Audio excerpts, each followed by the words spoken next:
Hey guys, I want to welcome you to another edition of Halftime Chat. And today, got another special guest, and this is producer songwriter Darren Lighty.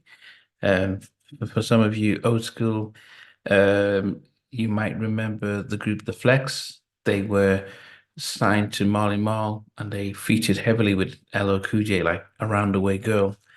They also had a song on the House Party soundtrack, which was the cover of the "It's So Hard to Say Goodbye to Yesterday." When they broke up, Eric Williams left the Flex to join Blackstreet. Darren Lighty joined Eddie F, part of the Untouchables, and after some work with Eddie F and the Untouchables, he went and worked with KG in his production and did stuff like from No More, from Ruff Endz, and You Know What's Up with Donell Jones and Lisa Left Eye, and many other tracks. So we're going to talk about his career, his journey, and his music.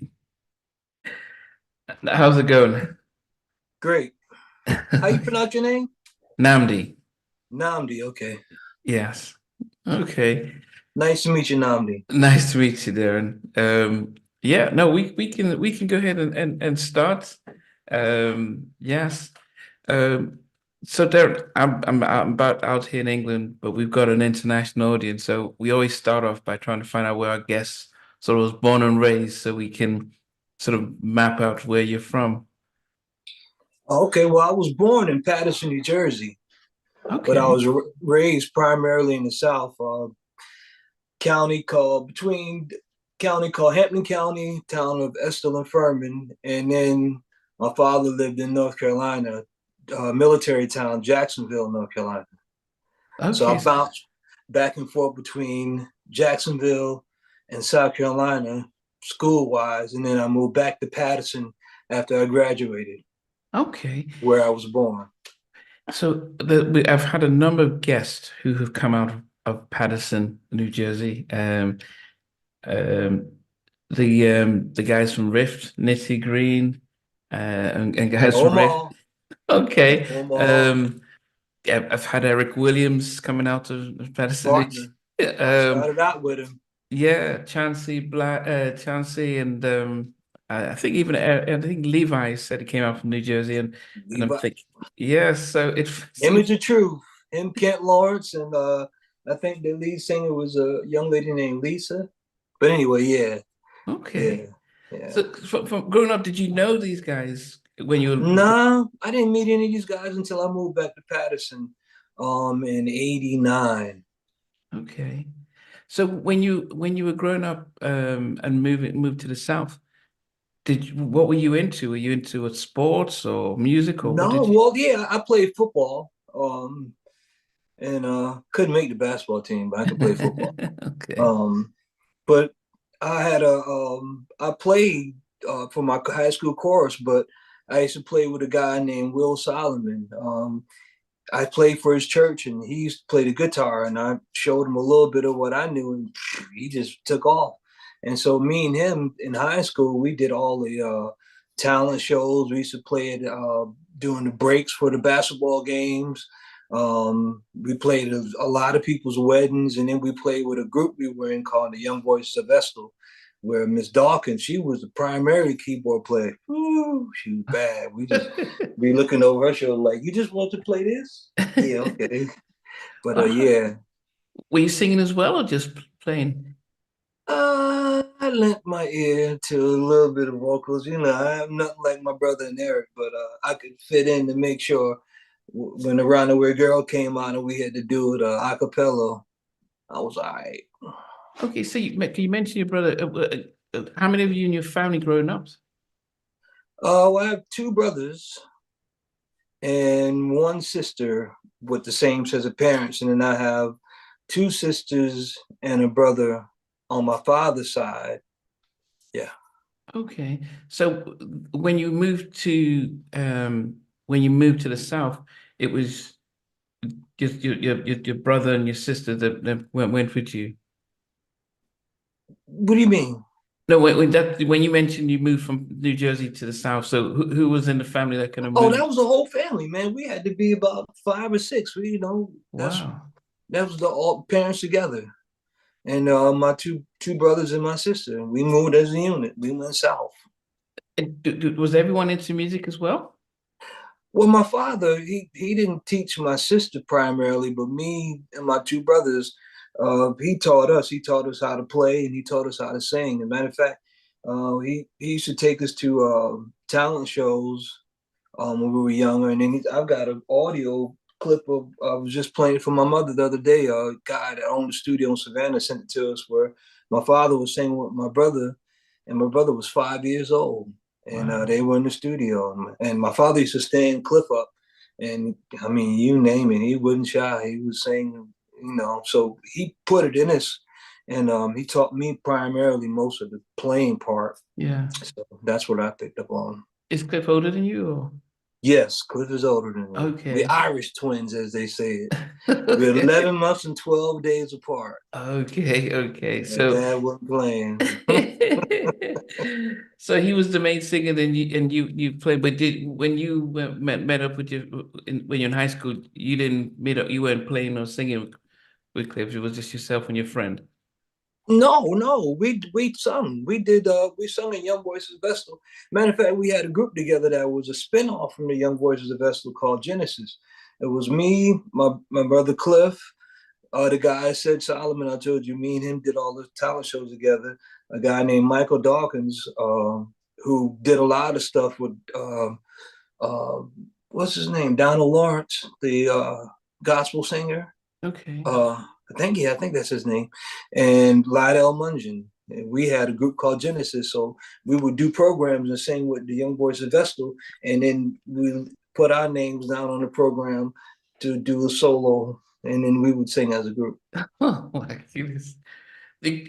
What happens when you move back to, I mean, did you ever think back in those days, um, seeing what was happening on within the R&B side, oh, we could do this, like we're seeing the boys, young kids, or was it just more so passing away time? I don't think I don't think any of us had an inkling when we were singing. When we had the group Genesis, we were doing it because actually we were big fans of the Commission Oh, and that sound, and in order to replicate that, you need 4 or 5 guys, and so that was our version in the South. We're trying to mimic, what Fred Hammond and Marvin Sapp and those guys are doing, and but I don't think uh, I know for me, I can speak for me. I didn't have a clue that from doing that you could, this was going to be the outcome. Even from the fact that my father, much kind of like the Joe Jackson persona, he gave us music. I wanted to be outside playing, but he was like, "Nah, get in here and play this song." wow. And I couldn't play, tears and nothing until I did what he. And little did I know that was going to, Those things. yeah. So nah, I don't think we had a clue. Now, God I didn't. I think, I've spoken to a lot of people, especially groups 112 and a lot, and everyone talks about commissioned. And Oh man. being in England, I never really got to listen to them. So what was it about what they did, especially if you came from the church, that really changed the game for you? They weren't, for me, they weren't quartet. They had a contemporary style and to music that just wasn't the same, quartet drive that I grew up with the Mighty Clouds of Joy and the Dixon Hummingbirds and those groups. So to hear this kind of music that had all these eloquent changes to it and these chord phrases and these guys' harmonies, like, whew. I remember it was Will. First time I heard Commission, me and him were about to practice on something. And he said, "Man, I got to play you something." And he played me "Tis So Sweet." Look it up. There's a song called "Tis So Sweet." Powerful. Hook.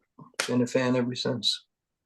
Was it that they were, unlike say the Winans, that they were um gospel. But they looked like but they were singing. They felt more trendy, or what was it? Well, Was it not just the looks? It was that the fact that because it seems if all the R&B groups from the 90s emulated Commission, almost like we'll take your style, but we're going to change the lyrics. Was well, it? you know what? It was the arrangements, the way they did their harmonies, and the way that they put the music together and the phrases. For me, like I said, growing up in the South, the biggest thing was quartet and James Cleveland, of course, and uh, Walter Hawkins and Love Alive. But when Commission came along, it just had, it was almost like, it's kind of hard to describe, like hearing their music for the first time and hearing they blend. And now that you mention it, I guess there was some similarities to what the Winans were doing, but they just hit a little different. It's one of those things that's hard to explain. Yeah. And so, but by that, when did it change for you that you thought, actually, I can really do this? I mean, what was the moment that thought, actually, I can really make something out of this? Well, I went to school in Charleston, South Carolina, in Nelson Electronics. Um, I was in computers, so Okay. I was like, oh, I don't know if anything ever come to this music, but I love the fact that at that time technology was being infused into being creative with MIDI technology. And me and Will, we were right on the front of it. Matter of fact, our band we had a computer called MC500 and like 3 keyboards and 2 drum machines, and we could put together most of the songs that were out, and people were like, it's only 2 guys. Where's all the music coming from? But we were there. So I went to school in Charleston to do to get a degree in electronics. And while I was working there, Fox Music, which is a music store in Charleston, South Carolina, I used to go in all the time. So I think the guy's name was Dave Fox. He saw me coming in one day and he said, hey man, I know you come in all the time. We don't want you to bother the guests. And I thought he was going to kick me out. But he said, nah. He said, listen, anything that you want to play with, let me know. I'm going to put it in my office. And, see, tell me what you think of it. So I'm thinking like, you talking to me? Yeah. So I put all the stuff and built like a studio in his office. And I used to make tapes because, well, in high school, I used to go to what would be considered Walmart nowadays. And they used to have when they had the cassette decks with the stereo, and amp, the tape player, and the record player on the top. I Yeah. would take a patch cable. They had Casio keyboards, and I would run a patch cable from the Casio keyboard into the cassette deck and bring me a blank tape in the store, put it in, and sit there and play, to the beats, because I didn't have that at the time. So being able to go on Fox Music was like, you got to be kidding me. I can. So I put a studio together. They had a contest called the Budweiser Showdown. So I said, hey man, I can't win if I don't enter. Made a demo, went 2 stores down to the liquor store, dropped the tape in the box. And so I was working at Budget Rental Car, washing cars. And I used to take my music that I recorded and play in the tapes as I was cleaning the car. And one day, I was cleaning the truck and I heard the song, and I didn't think nothing of it. And I said, wait a second, there's not a tape deck in this truck. So I'm like, that's the radio. And so the radio went off and the DJ said, if anybody knows the whereabouts of Darren Lighty, please have him get in contact with What? whatever the radio station is. He's our regional winner for Charleston, South Carolina. Man, they used to have these Toyota commercials where people be jumping up in the air. I'm pretty sure anybody that rode by that day, they probably thought I was out there having a conniption because I was jumping in the air like, I can't believe it. I won.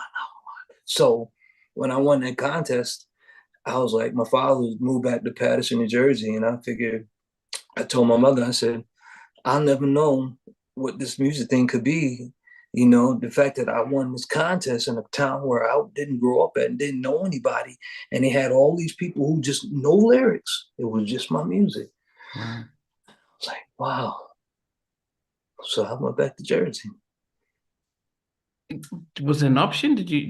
Was your dad already moved? Then you asked, can I come with you? Or was it, No, my dad was already back in Paterson, and I told him, I said, hey man, I want to come to Paterson and I want to give this music thing a try. I didn't have an idea of how I was going to get into the business or what that was going to turn into, but I knew it wasn't going to happen in Charleston. I didn't know anybody in Charleston doing anything prominent. Not to say that they weren't, but I didn't Yeah. know. I know that most people were in New York and New Jersey. So, Were you still in college though? Did you finish? the plan was if it didn't work out, and this is what I told my mother, I said, I know how important it was for me to get a degree. I'm like, listen, Mom, if it doesn't work out, I can always come back and, pick up where I left off, Yeah. and get my degree. I said, but get this opportunity again, but I can come back to this, if it doesn't work out. And that's what the plan was if it didn't work out. Did you just go by yourself, or did you talk to Cliff and said, and he said, yeah, Cliff was in the Marine Corps. Oh, Cliff was in okay. the Marine Corps. I used to go pick him up in Camp Lejeune, North Carolina, and we would ride back and listen to music. And he was in the Marine Corps. And then after I moved up that summer, I think he got out about maybe 2 months later, and we were all at my father's house. So what happens when you moved back to New Jersey after all these years? What did you end up trying to do? I had to get a job first because, my parents taught me, you got to work, and I'd worked on Hilton Head. I used to wear this ridiculous doorman costume as a doorman at Marriott Hotel. Made a lot of money in tips, but we always worked. Me and my brother, the first car we bought, we kicked in half and half from working. So when I got to New Jersey, I wanted to do music, but, my father was very adamant about, even if being with him at a younger age, and all other kids used to go home, we were on a paper truck selling papers, because my father said the law requires that I keep a shirt on your back, a roof over your head, and a pair of shoes on your feet. Now, if you want that alligator, that swoosh, those stripes, add something to it. So we sold papers to buy those things. So when I got to Jersey, I got a couple of jobs. We weren't going where I wanted to go. I was working at Macy's, putting together a stereo system in the Garden State Mall, and Sam Ash on Route 4, which is a music store, it was right across the street. So every day, twice a week on my break, I'd walk over and fill out an application because I figured if I got a chance of meeting some people and getting into business, what better place than a music store where people come? So I went there twice a week. And I remember the guy, Mike Bentavega, he stopped me one time. He said, hey, man, didn't you put an application in last week? I said, yeah. He said, so why are you putting another one? I said, because I'm sure there were some people who came in after me. And if you guys decide y'all going to hire somebody, when you start pulling off that pile, I want to be somewhere near the top. Now if I relied on what I did last week, then there probably was, I don't know how many people came. You might get the 2 people that you feel was qualified. You never saw mine. So he just kind of laughed and chuckled, and I filled it out. And one day I walked in, and before I could even ask for an application, he said, "You hired." Wow. And I got the job. So it was a record store, like No, it was a music store selling this stuff. Oh, selling. Selling keyboards and drum machines and all the stuff I couldn't afford that people were using to make money or make music. Yeah. So so when you're working in a store that does that, what are you allowed to test it out, or what are you? Oh man. Well, they had a great policy. They had a thing, they wanted you to be knowledgeable enough so when it came time to when somebody walked in the door, You know what you you're could doing. just play and be like, oh, it's this job. No, they wanted you to be able to instruct the customer. So I used to take the keyboards at home at night and learn them, check them out like a library, and go home. But I was using them to make demos because I didn't have that at home. So I was like, oh, I need this. Yeah, I'm going to take this tonight, And so there was a keyboard that came out called the Korg M1. At the time, the DX7 was the powerhouse keyboard. Everybody had DX7. That sound, this EP sound, and some of the other sounds was industry standard. And then Korg came out with an M1. And I remember reading about it in Keyboard Magazine and Musicians Magazines, the ones that no longer exist anymore. And so when I started working at the store, it was in the back, collecting dust. I'm like, that's the, yup, they saying the sounds on that, you know, and the guys, I guess they didn't have Yeah. that level of enthusiasm. So I took it home, and they had this thing about the sequencer that it was only 16,000 notes. You know, it's not good. It's garbage. You know, how could they package that and sell it to somebody and expect for them to think it's a legitimate sequencer? Well, you had a lot of times technology is only as good as the user. And sometimes you got to look at what they gave you and then figure out a way to say, hey, well, what if you do this? And so I figured out, instead of using the pattern sequencer in there just to do drums, you could actually use the pattern sequencer to program parts like bass and chords and whatnot. That way, you only made a pattern and you only used those notes in the chorus and in the verse, which didn't take up 16,000 notes.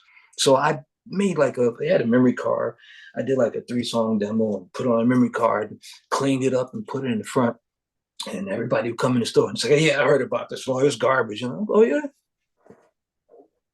Put my memory card in there, press the play button, and watch their mouths hit the ground. Like, you have to understand what they're giving. You got to be able to maybe put a little bit of you into their thought process. So it took off. It was success, man. I sold so many M1s. It was crazy. They called me the resident. I think I sold 8 of them in 1 week, and these keyboards were like $3,200 or $3,500. Wow. So Yeah, management at the knew what you time, were something doing. like that. The management can talk to you like, well, congrats. And That's the ugly part of the story. Um, it was the best job I ever had in my life, but it was the worst job in terms of prejudiceness. I would like the very first week I started working at the store, somebody tried to steal a D550 keyboard module. And so if you can imagine, they called a store meeting and they lined up 39 employees. I'm the only chocolate chip in the bunch. And there's a guy named Otto who works in sheet music. And he looks more like an Arabian guy, but me and him are the blackest things in there. And so the manager is talking to everybody, says, I'm gonna give you a chance to come forward, before we press charges, And so the crazy thing was, I know I didn't do it, but I felt guilty because I understood the subconscious thoughts that was going on with everybody else in the keyboard department that I just started working in, and all of a sudden somebody tried to steal the keyboard. okay. And so what summed it up was, after the meeting, the assistant manager came by, and I really thought if they didn't know who did it, I was going to lose my job, because it had to be the black guy. And he came and said, hey, don't worry about it, man. We know you didn't do it. Well, thank you. Wow. Yeah, that part. But, it was a great job, man. I met a lot of people there. But when you were selling And all even, those keyboards, though, did they not think, wow, congrats, Dan, look what you've done. So well, no, the bad side of it became, okay, at some point, I had people like James Perry, who's a dope guy in Jersey, and Vernon, and Bernard Bell, and all these people would come to the stores, and even Marley Marl. So when you're selling keyboards, they pretty much want you to focus on, you selling stuff to make money. And so if I sold somebody something, I couldn't spend a whole lot of time saying, let me walk you through the manual and show you how to do everything, because this is the time when other people are waiting to be served to purchase. So I created a consultant business. And if you lived within a 15-mile radius of the store, I would come out and show you what I sold, teach you anything you want to know about what I sold you. And I would always tell people, listen, we're not starting from introduction to power button. No, go over it. Write down a list of things that you want to figure out, or you can't figure out, that you don't understand. That way, when you pay me $50 for that first hour, you're satisfied. Not I just spent $50 milking the clock. Like, and here is the table of contents. No. And so that turned out, it was pretty good to the point where even Marley Marl, how I met him, he didn't even buy the keyboard from me. He bought it from Sam Ash on 48th Street. And somebody in there said, hey, man, we got a resident expert over in Paramus. Go see this guy, Darren Lighty. And so he walks in the store and, and I'm like, man, that's Marley Marl. I mean, I was just in high school and saw the Uptown Kicking the intro video with him and Heavy D and Andre Harrell and Groovy Chill. And, so I knew who he was. And he said, yeah, man. He said, I just bought this keyboard and they told me to come see you. You got it. I knew all about it. And I said, yeah. I said, take my number. I said, I'd come to your studio and I charge $50 an hour. So that business took off so much to the point where somebody would call me and my keyboard assistant, the manager in the keyboard department, came back and told me, he said, hey, man, they're monitoring your phone calls because I want to make sure that you're doing business for the store and not your own consulting business. Oh. And I'm thinking like, I'm the top salesman in the store. There are guys that selling mixing boards and 2-inch machines that cost $20,000 and $30,000 and they can't keep up with me. They got stuff, they can sell one thing, but it wasn't about that. And so that consultant thing, they would monitor my phone calls. They want to make sure, he came and told me. And but that's the best job I ever had, man. When I tell you, I loved it. I used to beat the guy there before he could open the store. Wow. Because I was excited about the possibility. I didn't know that, it was going to open the doors and turn all of this behind me. It was just, who knows? Yeah. But I approached it like, hey, man, yeah, that part.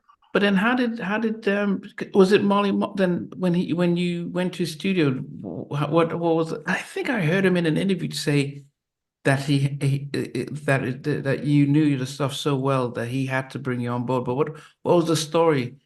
Marley said it about me? Yes. He had an interview, No. Quest, and he talked about going in because they asked him about the flex, and he talked about going into a record store. I didn't see that interview. I never watched that. Yeah, it was yeah, and he talked about going into a record store and that you knew the stuff in and out that he said, I need to but I wanted to hear your story, but he did mention it. So when you mentioned the record store, it was kind of interesting because I can't leave out Bernard Bell, Regina Bell's brother, rest in peace. That guy, man, listen, he came in and this was before Marley, and we just kind of clicked. And I remember he played me a demo of a song called How Could You Love Somebody Else? And it was Chelsea and Eric as a group called Just Two. And I was blown away, like, wow, man, the production, the arrangement. And so one day we got to talking and whatnot. And I had gone to a homecoming in South Carolina State in Orangeburg. And Regina was the headliner for the homecoming. And, of course, she was dynamic. She killed it. But I was watching this guy on the stage playing. He had a guitar and he was in front of the keyboards. I was like, this dude right here is killing, man. Like, yeah, Regina, this guy. And then I was telling him, because I said, I want to know who that guy was, if he knew him. And he started laughing. I said, man, that was me. And so anyway, he was the one that introduced me to Eric. He came in one day and asked me, he said, hey, man, he just started producing with Teddy. He said he was a music director. He says, we're doing a show at the Omni Park Center Hotel in Midtown Manhattan. He said, you want to go? Do I want to go? He said, be at my house, Intervale Drive. I remember he used to drive a red Nissan Pulsar. And I met him there, and we went over to New York, and he introduced me to Teddy, Ding Bingham, Arcel, Abe Fogel. These were the guys that were in the band, and they were sitting there warming up, and I was like, and then Teddy's rig, because I'm a technical guy, he had two of everything, two SB12s, hundreds to MPCs to, I mean, it was like an electronic smorgasbord, and then I was like, phew. And so Bernie started trying to get me in to a lot of things before I got to Marley. Matter of fact, he introduced me to Glenn Jones. Wow. Glenn Jones had his MD, I think name was Zane Mark. I think that's his name, out in Brooklyn. He decided he wasn't going on the road again, and Glenn had needed somebody to replace him. So Bernie was like, "Yo, I got a young kid at San Matthew." So I went to Zane's house, and he had this old Yamaha QX1. If anybody knows technology, the first sequence was called a Yamaha QX1, and it took these gigantic 3.5, looked like old IBM drives, and he did the show off of that. So I had to convert all that stuff to MC500, and I did it. And then we got to the gig the next day with Glenn, and it was a guy named Rod Robinson, fantastic keyboard player. And dude was doing the show and everything, and then the disc went bad. And I didn't have a backup. And that was on the 3.5 floppy. And it's like, oh man. And I think Robbie wanted to do it live anyway. I think, there's a chemistry with bands, and I didn't know those guys. And, while I could play, I don't think I possessed the prowess that they were looking for to have an aux keyboard player.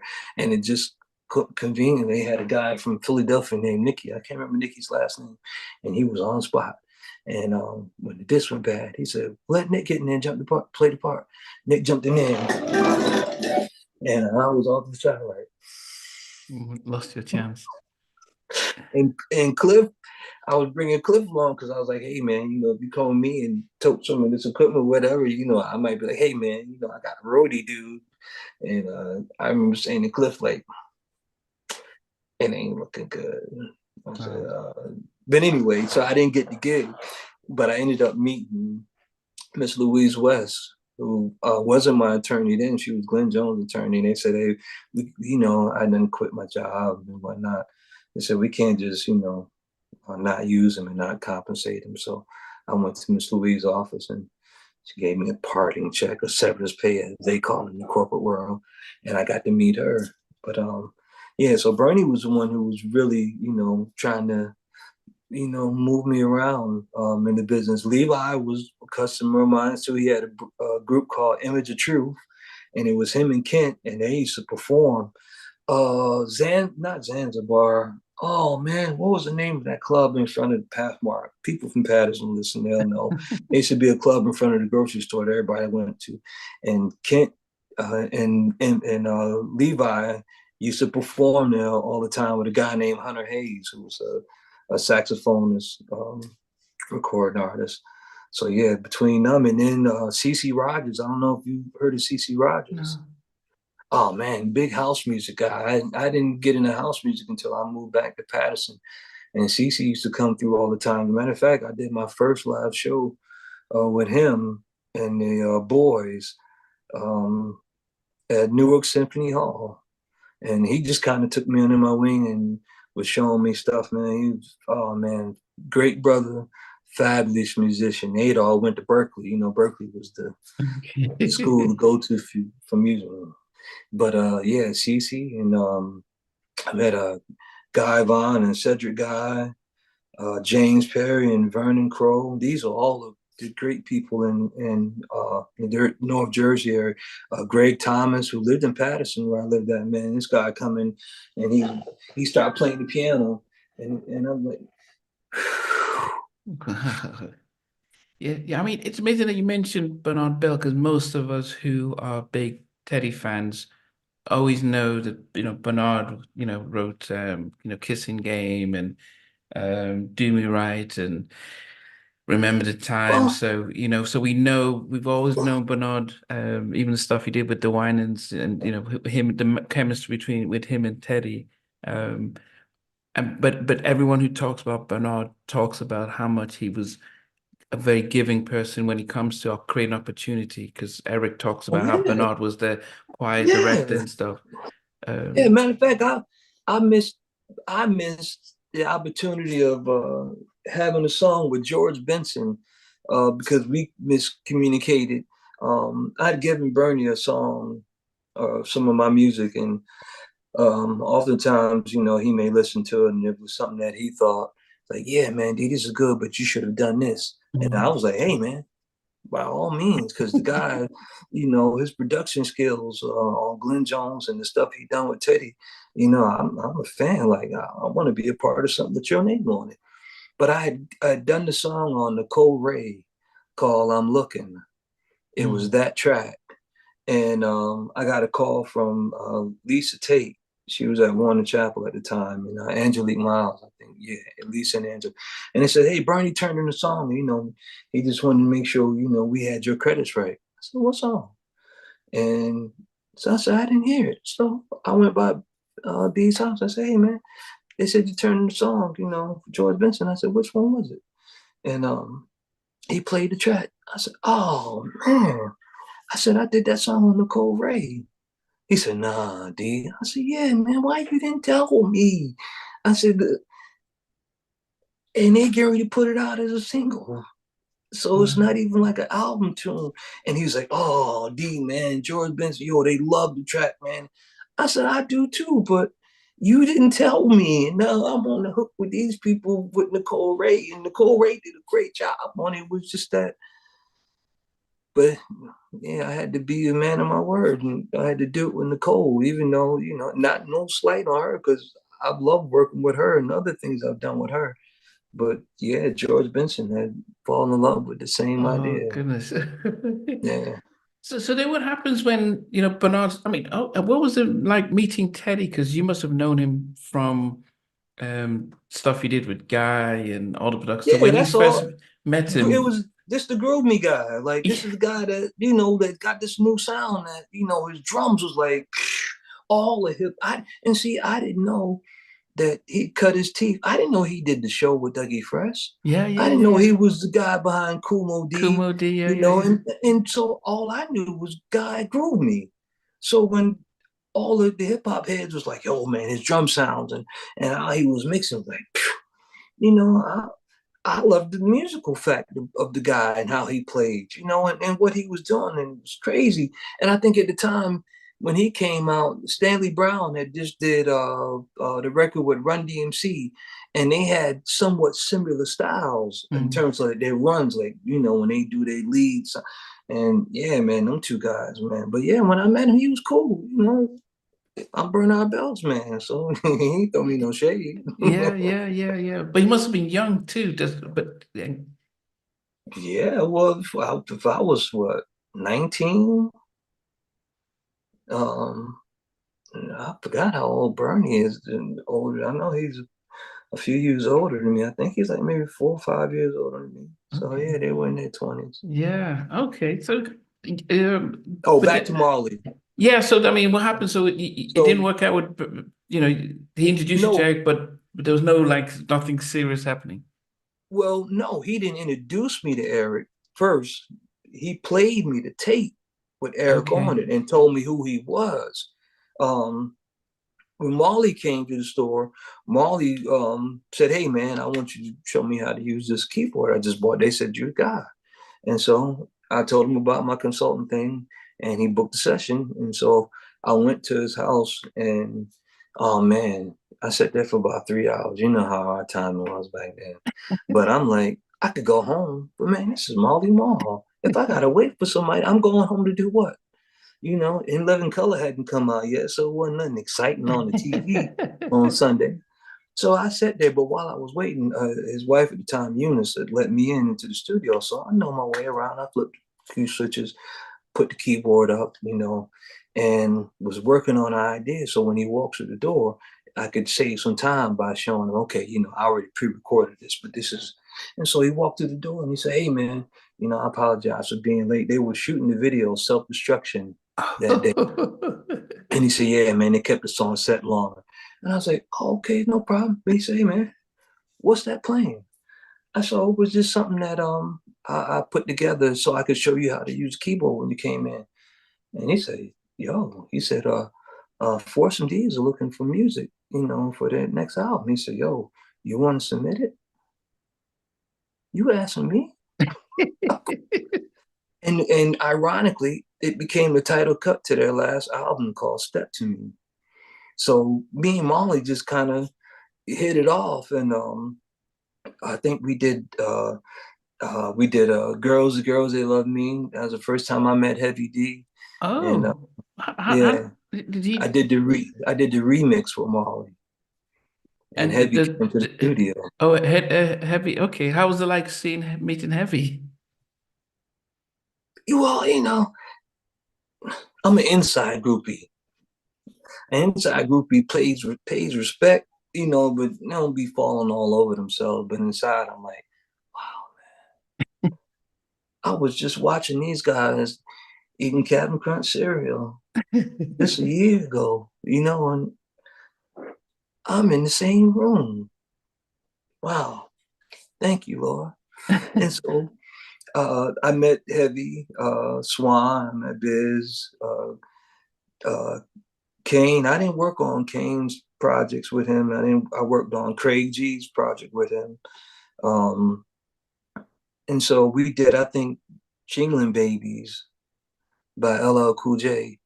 And they said, hey, man, I can't remember the time and how it went. Somehow or another, we ended up doing Rap Mania at the Apollo, where they did an East-West telecast between the East Coast rap groups and the West Coast rap groups. And LL, we were on stage with LL doing Rap Mania. Who's we? And me, Cliff, and Eric. Oh, but okay, you haven't even The group. Oh, okay. I'm sorry. I'm jumping all over the place, Yeah, man. yeah. So I'm just trying to get So, there because okay. yeah. So I started working with Marley. And Had you quit your Marley, job or were you still working at the well, store? I was still working, and Marley's like, yo, man, I need you here. He said, I said, hey, man, at that time, I got a new place, and,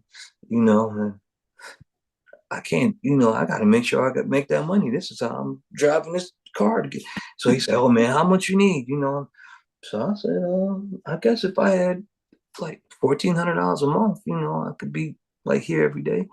And he said, all right. He called his accountants down in Boca Raton, Davimos. I'm sure some people work with them. Davimos accountant. And every month they used to send me $1,400. And he wanted me at the studio when he was going to be there so that we could work on whatever we were working on. So you quit your job or you still kept parts? Man, I'm telling them, I'm gone. They didn't try and keep you, did they? um, they did. I had gone through a few episodes with them, like with the Glenn Jones thing. When that came down, the assistant manager did something and got on my nerves, and it just coincided with me getting that gig. So I didn't leave the Christian way. I didn't part on a humble basis. I told him, yeah, we had some few choice words. And so when I quit, and that was probably the second time. One time I quit and worked with a guy named Kelly Willoughby who owned Club Sensations down in Newark, and he had a studio with this guy named Pierre who was doing house music, and so he hired me to come and play there. And when I quit, I got the word because they wouldn't give me part-time because of my consultant thing that was doing good. I said, hey, give me part-time. I can do that and do. They wouldn't give it to me, so they called me back, because everybody was coming in the store asking for me, and they saw a decline, and I'm sure it wasn't because they liked me. They saw a decline in the bottom line, and probably Barry Horowitz was like, hey man, what's going on over there? So they called me back and told me I could work whatever hours I wanted to work. So when I got to Marley and I quit the last time, after that was the third time because I quit after the Glenn Jones gig too, but I was able to go back for that one. So yeah, I quit my job and I was at Marley's house whenever he was at the studio. Other than that, I was at home, trying to put my own thing together. Yeah, that part. So you're joining Marley, and then does Cliff? Did you tell him let's work together, or what's your brother doing? Well, me and Cliff had always That's my brother. We've been doing music all my life. And so I forgot how the scenario went, but I know it came up, a Runaway Girl, they wanted to do an R&B record. And Marley did the beat. Um, and I played the chords. Rollers, I remember the patch like it was yesterday. It was called a Rolling D50 Tyne-Awls. And I used the pick bass off of the Corgan one and the piano off of the Corgan one. And I played the chords and it's like, all right, that sounds good. And so they said they need somebody to sing. So I told Cliff, I said, hey man, it's an opportunity, hey man, we get on this record and we needed one more person. So I told Bernie, or I was telling Bernie about it. And he said, hey man, like, yo, I can get Eric, and I'm like, what, you can? He says, yeah. And I'm thinking, wait a second, wasn't he on that demo with the guy Chauncey? But from what I was told, Jeff Robinson, who manages and found Alicia Keys and her, he was the manager and he had signed Chauncey, but Eric didn't want to sign the contract. So Eric came and got in the group with us. Now, I don't know why, but yeah, what the thing was with Jeff and Chauncey. But anyway, next thing you know, Eric's on, we're in the studio, we're doing the Roundaway Girl. And yeah, man, the rest is history. Who came up with the name, The Flex? This guy named Clash. He was Marley's assistant engineer. Darren Jackson, we called him Clash. He said, man, I'm gonna call y'all The Flex. And I want to think that he got the name because he was a big fan of Funkmaster Flex, who was DJing at the Underground, or what's it? Not the Underground, the Tunnel in New York. So yeah.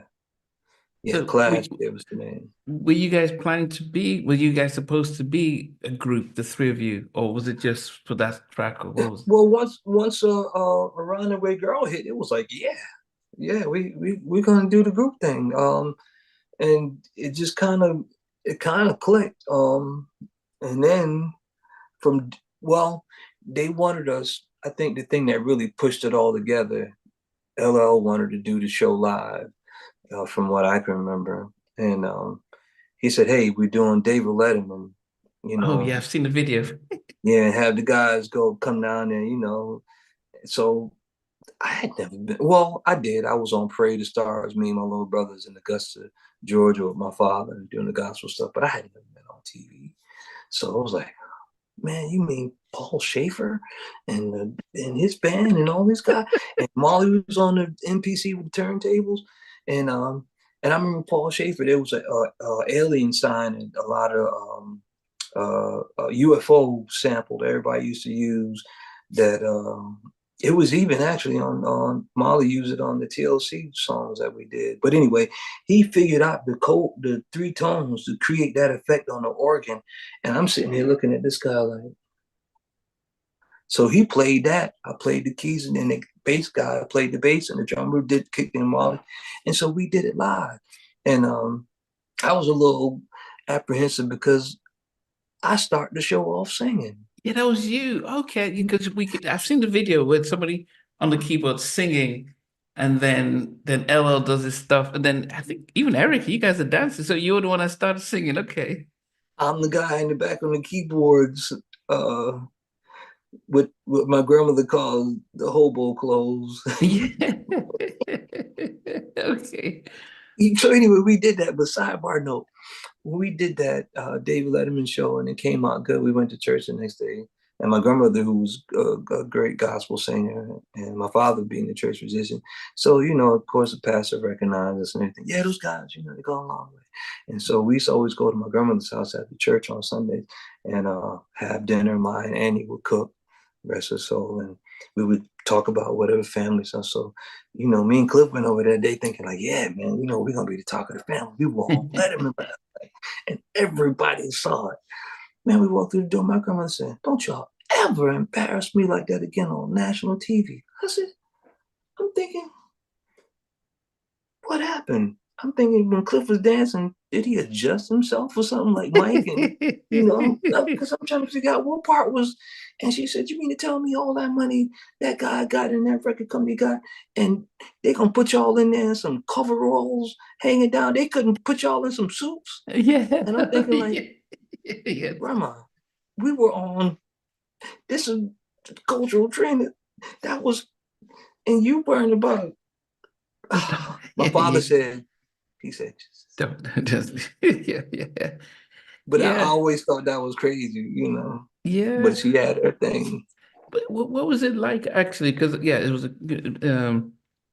those were the days where, I think Big Daddy Kane was one of the forerunners of hip hop artists doing the show. So LL comes out and does his dancing, and even you guys are dancing. But what was it like first meeting LL? Because you must have known him from, I Need Love and I'm Bad, and so he must have been, you must have been like, wow, this is LL. So when you're producing him in the studio, what was that like?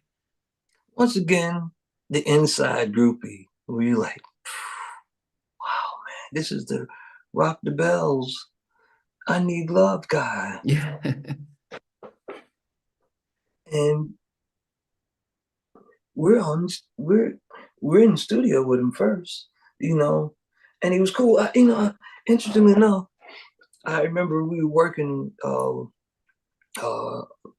late one night, and he got tired, and he was like, "Yeah, but he need to go home or whatever." And he had a Porsche 928, like Scarface, and I'm a big car guy. Everybody knows me, knows that. And so they was like, "Yeah," he said, "But yeah, we had to call him a car, and then we probably have to send somebody back out there to get the car and everything." So I said, I had the bright idea. Well, I don't mind. I'll drive him home, and y'all can just get me a car and bring me back to Patterson. And so his father, God bless his dad, Jimmy, and Brian Latour was the road manager at the time. They said, "Yeah, you do that?" I said, "Yeah, man, it's not a problem." They didn't know, like, man, listen, I got to drive a Porsche 928. So I started out, man, listen. And I remember him saying, "All right, don't get no ticket, slow down." Because we flew home. He was a cool dude, man. You know, he was a cool dude. I tell you what, there was nothing like the splattering of female attention that he got wherever we went. It was almost to the point where um, we would go places, and if we were going in a public setting, it's like, all right, let him and the security guard and all them walk way in front of us, and we'll be back here because we just didn't, all that. Just it was constant, man. But Wow. and rightfully so. This guy up until that point, he had a successful career. Yeah. Were you He was guys smart. with Marley during the Kumo D battle? Were you guys No, no, had they I finished by the wasn't. time you joined? They finished Yeah, the I think like because Mama that said was knock you out. Were you around when he recorded that? yeah. I did the whole album with Marley.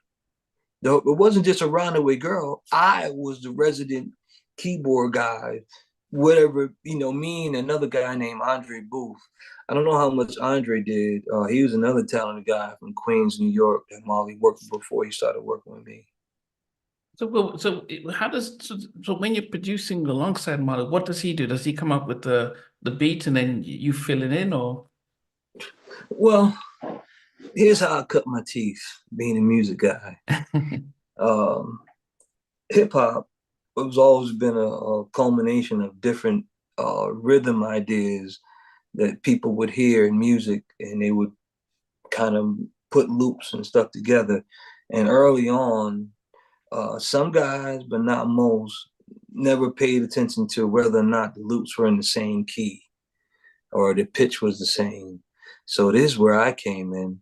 So something Marley would play, and I remember quite a few times he'd be playing stuff, and the rhythm of it is like dope, and it get to one part and it's like somebody scratching their nails on the chalkboard because it was out of tune, it was out of key, and I'd be like, and so I was like, hey, so let's do it this way. What I could do, I could hear something, and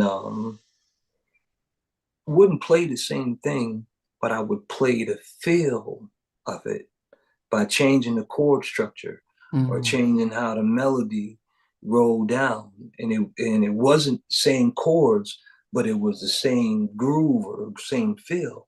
And so Molly be like, oh yeah, because outside of how bad the record business was, if you use a sample, it was even worse because that was somebody else's money. You didn't get no publishing for that. That went to the original license holder, copyright holder. So when I would come in and play stuff where we didn't have to clear it, it was like, oh, but were you learning about publishing and all that at that time? I didn't know about publishing at that time. I was just learning about producing. It wasn't until after Around the Way Girl and CC Rogers, he got a deal on Atlantic, and he wanted me to work on a song for his album with him. And after we did Song Over, he asked me the name of my publishing company. And I was like, what's that?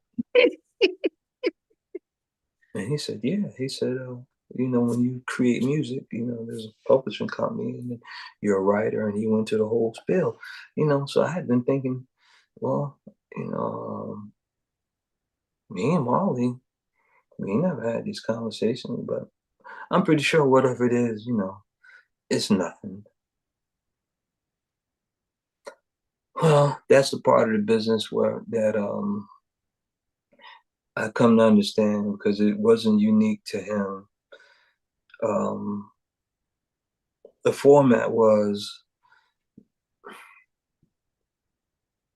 you had to own someone or somebody and they had to pay dues. That's what they called it, paying dues. And you had to give up whatever you were entitled to. That was the toll to come through that door. Now, I do understand that I'm thankful and grateful for all the things that Marley did. And I understand sometimes when people are more knowledgeable about what it is that they think they're entitled to, they don't understand the art of negotiation. The fact that 5% of something is better than 100% of nothing. And so maybe, that's the way the business was being done for the most part with a lot of artists because, it was hard to correlate or sometimes people look at what somebody else is getting so much so sometimes they can't see how they're benefiting, and then you have situations where nothing gets done and great music is lost and great talents never get heard not because the chemistry to do the music wasn't there, just when you start applying the cost of business and the mindset towards what they're willing to give up for the opportunity. So yeah, that part. Unfortunately, it's been one of the downfalls for Black music, that those who were in the door had an opportunity to, um, uplift the rest, and the only people that I've heard who have been, who have taken the high road when it comes to, I'm going to teach you the business and I'm going to give you your fair share. Eddie F. I've interviewed over 100 people, so the only people that I've heard that they've said, "Oh man, this guy really had a very different view," was Eddie F. KG. KG talks about flavor units management, teaching them about the stuff early on, and yeah, those are the only people out of all my guests who have had positive experiences. KG Who I and Eddie. produced hit records with and Yeah, had a yeah. great relationship with. But it's And unfortunate because it seems as if those in front were like, well, we got taken advantage of, so we're going to take from you, and then when you learn the business, then you learn, But as I said, when you were told about that, how did that change the whole relationship with Marley when they're telling you about publishing and stuff? Or what did that do to you? Do you then go set it up, or do you look for a lawyer, or what?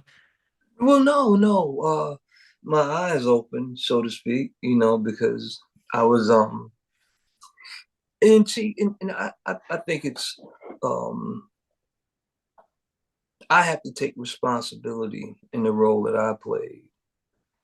The fact that if I decided to open a hot dog stand, I can't just buy a bundle of hot dogs and set up a cart and start taking money. No matter how successful, how many hot dogs they buy, I have to do the business in the background, or I won't be in business for long. That's my responsibility. I can't say, oh man, they didn't tell me I needed. No, if I'm going to do something, then it's our responsibility. And that's not to take the onus off of those who are in the position. But a lot of times uh, it takes power and also takes what's being taught to them. When you have prominent lawyers and managers who are telling you this is how things are done, you don't have a correlation, you just have their understanding, then they're able, because the process is the more that they can convince you to get from somebody else, the more money they make because they own most of what you're getting. So it's in their best event, it's to their advantage to not have everybody educated, because then they can't use like Marley or KG or Eddie or anybody else to manipulate the relationships where they gain money because of all the money that KG, Eddie, and Marley had. So the thing with Marley was, I honestly, and I believe this as a brother, because we're cool. We've had conversations and we talked about it. And he said, he was doing what he was taught was the business, and it wasn't like he was the only guy, because you just mentioned 3 guys out of how many guys? Like this was the way, But later on, I guess the thing that was kind of disheartening to me, because um, I don't mind the toll. I understand, um, even when it came to credits and things like that, because I'm on TLC's first album. We went down to LA. They invited Marley to come and produce some songs. So me, Marley, Mary Brown, and Marsha McCrooklyn, who were in a group called Eminem, signed at Atlantic. Yeah, We all abstract. went abstract. We all Yeah. went down to Atlanta and Bobby Brown's studio, and I met Babyface, LA, and Pebbles, and I met the group. We produced 2 songs, We still. but that's the way we like it, and this is how it should be done. Wow. And I'm on there, and you might have to get your magnifying glass out, Well, you got your credits there. but my name is. But see, I created, but because I wasn't thinking, I was thinking of what, the $750 I was gonna get for playing on it, you know. Who knew? So Yeah. all these thoughts started coming up once CC said that to me. And I don't think he said it like, it's funny how you got to be uh, real careful how you divulge information, because if they would said, hey, that's tampering. Why would he tell that guy that? What do you mean? He's trying to educate me. But so it's contrary to what you want me to believe, and it puts a hiccup in your agreement. So that's tampering. Now you want to sue him for being honest with me? Oh my They God. didn't do that, but I'm saying that those are the kind of things that happen. So anyway, when that happened, um, I, um, I mean, we were real close to Molly's family, man, and close to Molly, man. He's still like a brother to me. And Belle and his sister Claire and his mother, God bless her, said the dad, she's gone now. Howard and Kendra and Dushan and Danielle and that's how we used to do family. It wasn't just in the studio. Like whenever there were family events, we were kind of around. Yeah, Eric said he used to babysit the kids for. Yeah, all of that. I first seven series BMW. These cars will give me trouble. First 7 Series BMW I got to drive. Biz bought one, and I think he crashed Molly's wife's Pathfinder, and so Molly's like, "Yo, man, I gotta have a car to drive," and so Biz gave him the 7 Series. So Marley's family reunion was down in Columbia, South Carolina. And I'll never forget it. Me, Trash, Intelligent Hoodlum, I think he calls himself Gaddafi now. Me, him, and Marley drove down to Columbia, South Carolina for his father's family reunion. And first time I got to drive a BMW 7 Series. And I loved it. I loved it so much. I ran up on the back of a state trooper on 95, 130 miles an hour. Thank God he didn't take me to jail. But yeah, so we rolled like that as family, man. So yeah, when it happened, it was kind of, I felt like all I needed to do is explain to me, okay, and I got it. They came to you, Marley Marl. I understand the toll and the homage. I think the situation that really made everything fall apart was we got signed by Lil Silas, the one who signed New Edition. Yeah, And MCA, yeah. Louis yeah, House Jr., yeah. and Lou, yeah. So Lou called us and he said, "Hey man, I need a version of It's So Hard to Say Goodbye to Yesterday." He's like, "Man, I'm The not gonna House pay Party for it." soundtrack. Yeah, right. He said, "I'm not gonna pay Boyz II Men." He said, "I got some guys right here." He said, "Man, yo, go to work." So, we hype. Marley goes and he does the beat, and start playing the chords and everything, figure out the harmonies and everything. So Lou calls back the next, we send it to Lou, and Lou was like, "Nah, man." He said, I like that. That's cool, but I'm looking for something like what they did, but not what they did, but y'all doing y'all. He said, "I can't use the hip hop version, not for because the scene is when he goes out to the graveyard to visit his father's tombstone, and music plays back." So Molly, we were all kind of dejected, like, oh man, we're gonna miss opportunity. So I told Cliff and Eric, I said, "Hey man, um, meet me back here tomorrow at 12 o'clock. I said, I'm gonna go home and work on something." So I went home and redid everything over and kind of did it in the fashion of what I thought Lou was looking for. And came back and we started recording it. And I think Molly came down one time. He said, "Man, what are y'all doing?" So, "Oh, I went home and did the music over. I think Lou will like this, and we're doing the vocals." So he just kind of looked. He went on back upstairs. So we sent it to Lou. Lou was like, "Yeah, man, that's what I'm talking about. That's it." So we booked a session. We went over to mix it. Frank Heller, I think, was engineer that mixed it. Molly came in. He did the drops in a couple of places, whatever. So, we get the soundtrack and we open the cover and we're reading through the credits and it says produced by Marley Marl, background vocals by The Flex, keys by Darren Lighty. And I was like, "Hey, man, I thought, why didn't I get production credits?" Because, he said, "Because they asked me to do it." Like, yeah, but we did it together. So why couldn't it just say co-produced by me then? Why it just say, and and he was like, "Hey man, that's how the business is." Um, uh, and I think he felt some kind of way about me questioning him, and we just had he's like, "Hey man, if you don't like it, you can go back to Sandman selling keyboards."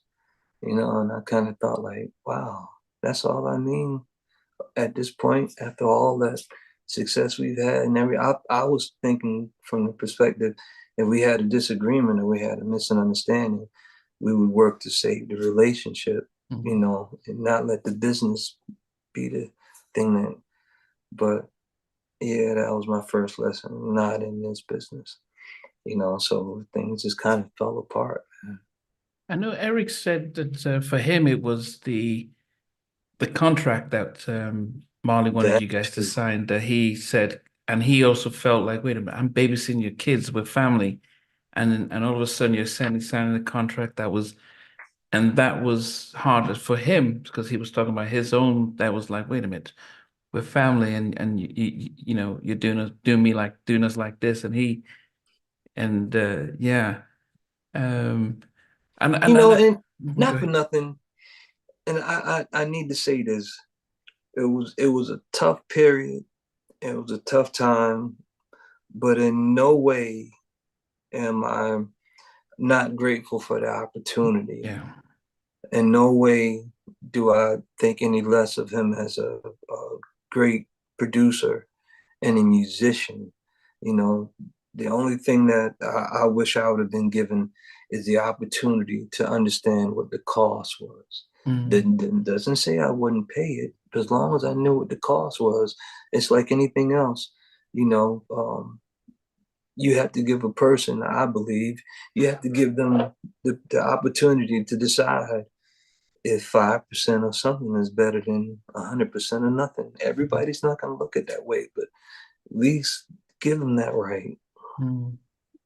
It reminds me of the story of Isaac, and I think he wanted to marry Rebecca, and it's like, no, you don't marry the younger sister, so you got to work 7 years to marry, so they gave him Leah, tricked him with Leah, and he's like, well, you have to work 7 years, and he's like, okay, at least I know what I have to do to earn the one I want and Yeah, stuff. but And he went in there. I mean, it's come to find out she was the chick with the lazy eye. yeah, yeah, yeah. Yeah, So he and tricked him, but he said, okay, so you tricked yeah. me once, but you're not going to trick me twice. Tell me what I need to How do. how did that go? Did it happen after the commencement of the marriage when everything was dark, or was it Yeah, before yeah, yeah. So that? yeah, that's when they switched and gave him Leah, and he's like, wait a minute, this is not what I wanted to marry. He says, well, if you want the one you want, you need to work another 7 years, and he did it for him. Ain't nothing new under the sun, man. Yeah, yeah. Mankind. But so yeah, so that happened with Marley, man, and um, for me, it was a dark period because um, I had a lot of animosity um, and hatred towards him. I remember we had to pay to get out of that deal, and we got a publishing deal at Warner Chappell. And if I remember correctly, it was a check for like $125,000, For the of three of which you, we, just for you. for us, the flex, because Okay. our publishing and everything had been locked into, and me, I had Okay. been locked into it. So yeah, just to get out to be able to do music, to have the right to do music and collect it from our own perspective. And I remember it was a check for $125,000, and we didn't see a dime of that money, not a dime. So that It's was to gone. pay Marley just to get out of Yeah, his. just to get that was just to have the right to walk away free and clear. Wow. It was Did worth it though. Yeah, It was yeah, no, worth yeah. it. If you I think mean, about it, I wish that I was always under the assumption that I thought that he was gonna call one day and be like, "Hey, man, listen, Joe, we gotta figure this out, like, because the we made family. some great records together, Mm. man, and I was real close with his family. I remember Belle telling me, next time you gotta make sure that you do business, and this is sister saying that to me. And she was right, just kind of hurt because I'm thinking like, yeah, well, I mean, what happened to the family? Like, oh, well, I didn't know, best of interest, that, nah, money, man, money. Did you guys then sign with Lil? No, we had to deal with Lou, but when that happened, I think the deal kind of fizzled out because we went into a contract war, so we couldn't really do any more records. And Mike Haley was our manager at the time. He was good friends with Lou. And basically, what I remember hearing from him was like, man, Lou don't care anything about that. He wants the project. But in Mm. order to record and stuff, Molly's got the money. Or we got to go through Molly. So, and we feud with him about, the contract. Yeah. So things just kind of, and I just remember like, wow, man, it was, it looked like we was on our way. Yeah. and now it's like I'm on the truck. We started a curry business, me and my brother and my father, and I'm delivering greeting cards and school books to school systems. And I'm like, wow, had I seen this guy, Marley, anywhere, like I was ready to fight, Wow. just that kind of animosity, thinking, man, you messed my career up, or yo, And it wasn't until one day I was riding up the parkway and I heard "Hey, Mr. DJ" by Zhanè. And I was like, man, I'm living beneath my talent level, and I'm holding somebody accountable or responsible for the fact that I didn't do business. I didn't look at the paperwork. I didn't ask the questions. You know, you couldn't do that unless I participated with my level of ignorance, not knowing. And I said, man, Lord, I let this go, man. I want what you got for me, because this waking up every day and feeling bad about where I thought we should be and where I am. Mm-hmm. And it was on that day I was Wes Hodges and Eric and Cliff and them were working in Wes's basement over in Passaic, and they met Jazz Jackson, who was one of KG's artists. And she told K about me and that I was working with them. And they told me, hey man, KG wants to meet you. You know, and I thought, how ironic that I'm listening to Hey Mr. DJ and loving the production, and in that moment having an epiphany that I need to change my frame of mind, you know, in order for me to move forward. I can't move forward with this on my heart. And then next you know, I met with KG that week and we just kind of hit it off, man. And now we're producing together, and same guy, you know, so crazy.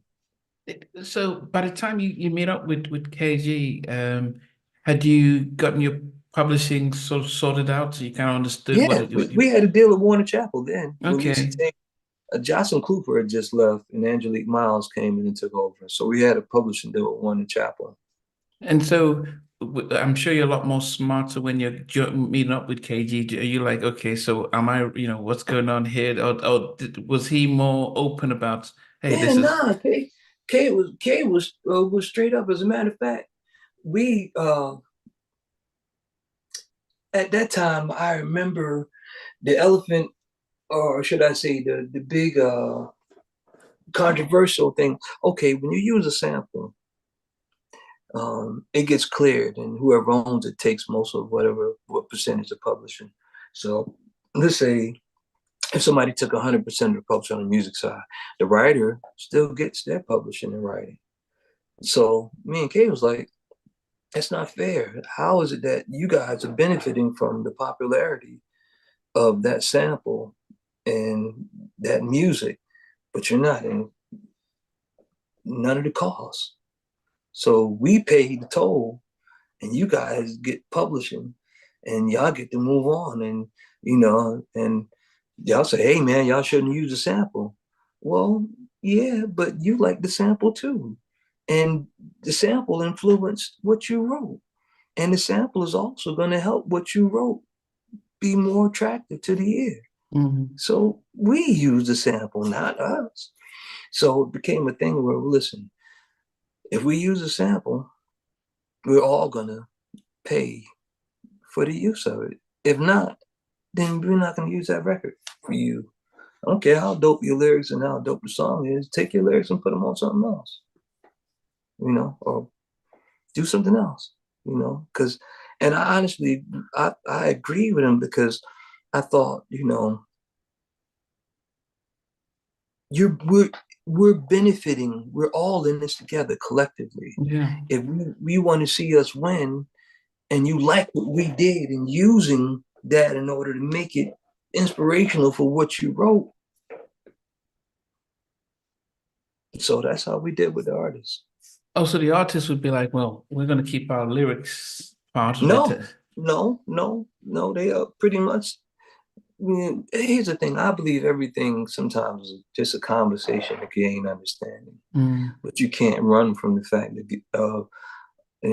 that a person may have a different perspective, or you can't run from, you don't want to hear what they have to say because it may differ. No, that's how you come to compromise. That's how you get an understanding. That's how there's no gray areas. Everything is black and white. Everybody's cool. Yeah, listen, man, there's a hit record. We're doing good. I'm glad it's working out for everybody. And I guess that's the important thing that you mentioned, because if you do have the conversation ahead of time and everyone gets an opportunity to respond. It's like, well, we're not going to take a hit, and you're going to benefit, but you still get the big track. So if you don't want the sample that's going to really make the record big, then we can take it out and we do something different. And then they have a choice to say, okay, as you said, and I guess that, and I think what we mostly see is people don't have those conversations, and then the money it goes this way, and then there's the animosity. But it's like you have a conversation. Dynamics, the dynamics are different from the point of leverage from each side. Here's what I mean by that. Jay's on the hook for an album from Clive Davis. Clive doesn't care about that conversation that we just discussed. He wants a hit record. Okay? So K took the high road and had the conversation. Most people would be like, listen, I can't let them mess up my business with Clive Davis, because then I can understand the 5% of something is greater than 100% of nothing scenario. They're going to think, oh no, well, hey man, just take my lyrics off, man. I'll find another beat or whatever. Meanwhile, this Clive wants an album. The song is dope. You know how many songs we probably never heard just because people couldn't agree, arguing about the principle of something, not understanding that you got to have a compromise, because what you're arguing at right now is rooted in 100% of nothing. Unless y'all put this thing together, how many countless records the world will never hear because they couldn't agree on the splits, or rightfully. So sometimes, and I'm not saying they should do it, but I understand when you're on the hook and you got to put out an album, and there ain't no room for a whole lot of talking and back and forth and attitudes, and you ain't coming to the studio because, instead of getting $5,000, you're getting $4,800, and you just can't see parting with $200 on principle, whatever principle that is. Oh, so you said, okay. So, I mean, when you came into work with Kate, was it you did tracks for Zhanè? Was that second album, Request Line, Crush? Right. Okay. This was after the first album. Okay, so you do it on the second album. Okay. But how does the partnership work when you're working with KG? Because he's a producer compared to what you did with Marley. What was the different dynamics in working with KG? Well, both of them, Marley had an ear. He knew what he liked, but I think because I was more musical, he lent more to what I brought to the table.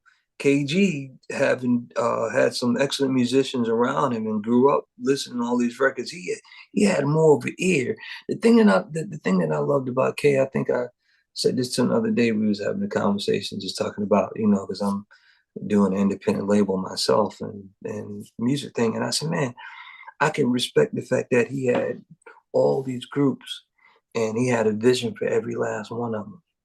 So when we would work on records, we would put stuff together, and as we putting stuff together, and for the most part, he gave me free reign, but if it was something that it just didn't feel right to him, he would say it, and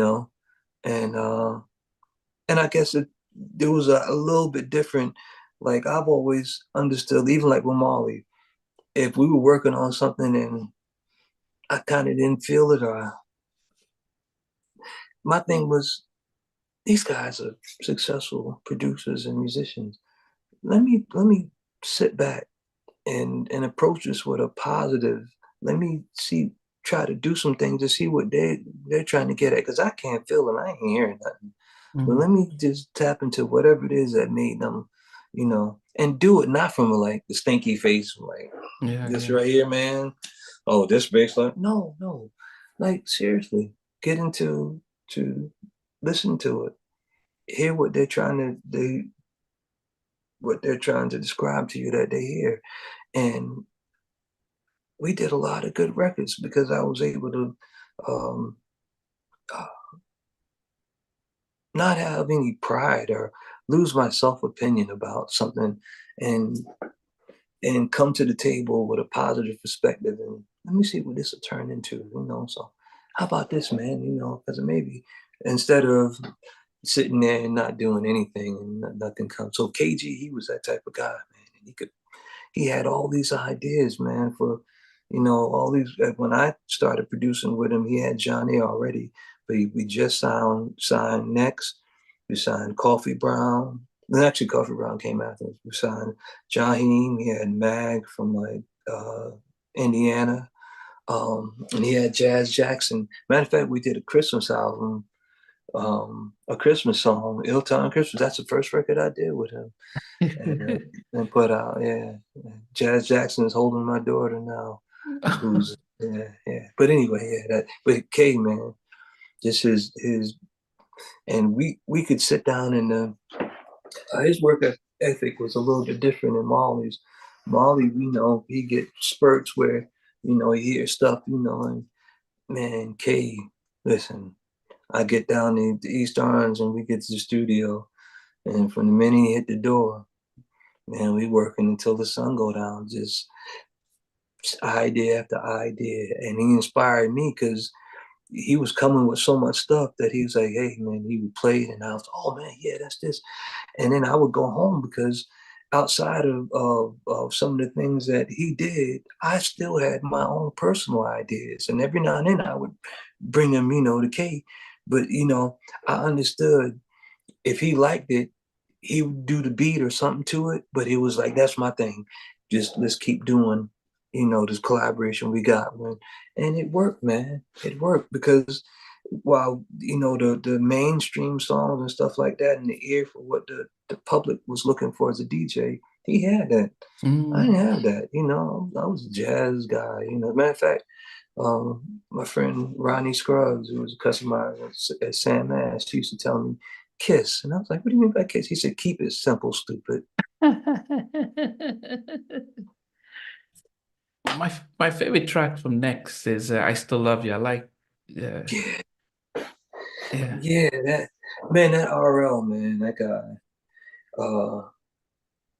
He's one of them guys, man, that uh as fast as we could make something, he was writing to it. Oh, so he was a lyricist. He's a Yeah. As fast, and him and my brother Cliff and at the time Eric. Like, so when I got to started working with KG, I had, you know, my thing was, okay, I didn't want to be in the Flex anymore. But Cliff and Eric had done some records. What was the record they did? They did Represent and Saturday with Wes and Chris Joe, another keyboard player from Patterson, man, that's dynamic. And man, so I was trying to get well, not trying. Kay had agreed that he was gonna do a deal with Cliff and Eric as a group, like Zhanè, but just like a male version. okay. And he played those records. Matter of fact, he used the records on this group he had called Format, the Otis and Fred and Daquan, and I can't remember the other guy's name. They were signed to Motown. And he did the records that Cliff and them had done in the basement. So I was like, when I got in, I started, come on, Wes, Cliff, E, and everybody that was over there. Like, you know, I'm over here, you know, and I'm while I'm working with Kay, I'm telling them about. And when they came in and played the records, it spoke for itself. But unfortunately, Eric got a call from Teddy Chauncey. I don't know how, when, or whatever. And he went on to Blackstreet, you know, and so that was it for Cliff. But then Cliff was actually, it was him and Vernell as Coffee Brown. Fonz was a solo singer, and we did the showcase. Cliff and Vernell as Coffee Brown, Fonz as a solo artist, and Jaheim. And now, crazy enough, they passed on Jaheim. And then they told them, they said, they like the look of Fonz and Vernell together, you know, so would you be open? We'll sign the group if you replace the guy with the solo guy and the girl. And being my brother, man, I understood the business. I just felt bad because I was like, wow, man, this guy. Okay, Eric left and went Blackstreet. Then we got him in a situation with Coffee Brown, and then the song was great and everything. And they go on and they say, no, nah, they didn't want him in the group. They want this guy. So it's like, well, Cliff was like, hey, man, all right. He said, I said, I'd rather see them get the deal than me be like, nah, man, Kate, let's go somewhere else. So he stepped aside and finally jumped in, and him and Vernell came to Oh, do wow. Yeah. I mean, okay. Because I know I interviewed Vanel and she mentioned that they sang separately, but that they it wasn't supposed to be funds, but it was Clive that made the decision, and KG's like, well, you can't turn Clive down. it. We met. I remember Vernell from the Vulture tour. When I started working with Kay, they went on tour, and the Vulture tour. This is the groups. The opening group was they were called the Basement, if I remember correctly.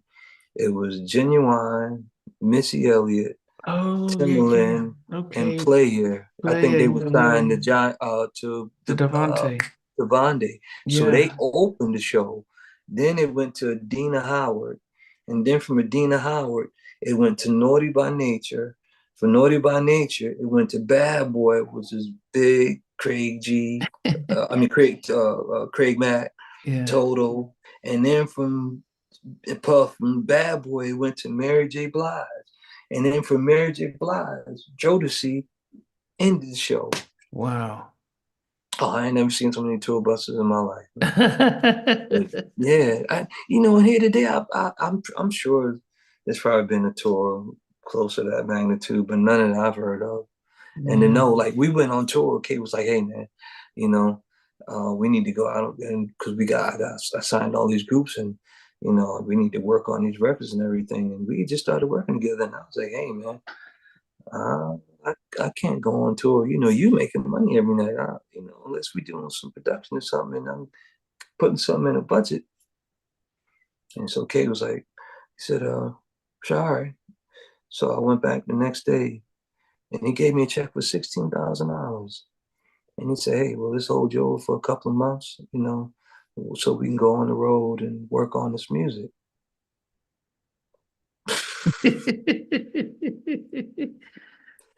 My bag was packed, but I'm saying, and so we built a studio, and I was on a production tour bus, and we turned that back room.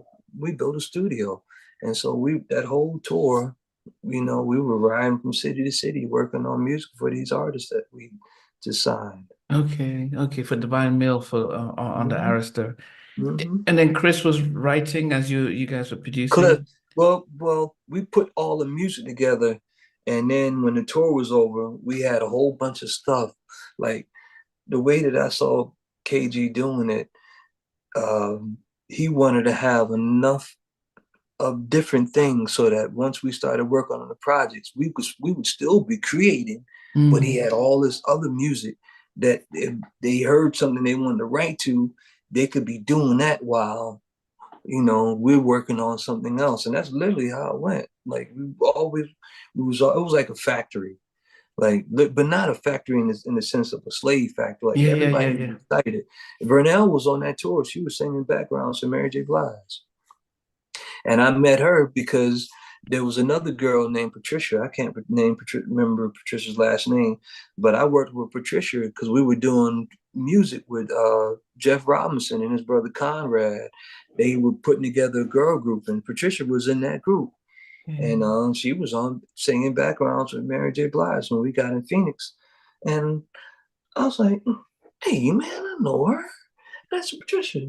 And yeah, so she introduced me to Vernell, who later, when we started auditioning for, hey man, you remember Baby Girl from Mary J. Blige? I think she Okay. done the, yeah, I can't remember if she did the K song before or after Yeah. that. Okay. She said she did the Touch Me, Tease Me. Right. And But I don't know if yeah. that happened before the tour or after Okay. the tour. I don't know how we got to her, but I remember she was in the basement over at at Moofy's, Melvin Dinkins.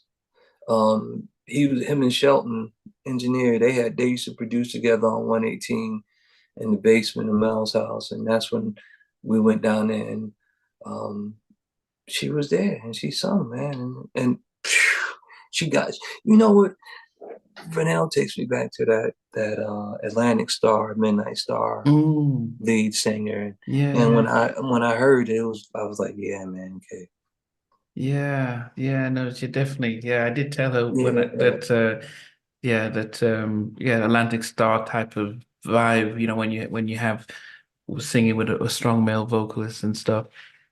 Now, interesting enough, on that tour, when I worked at Sam Ash, I met Devontae. Him and Casey and them, they used to come to the store. This is before they signed their deal.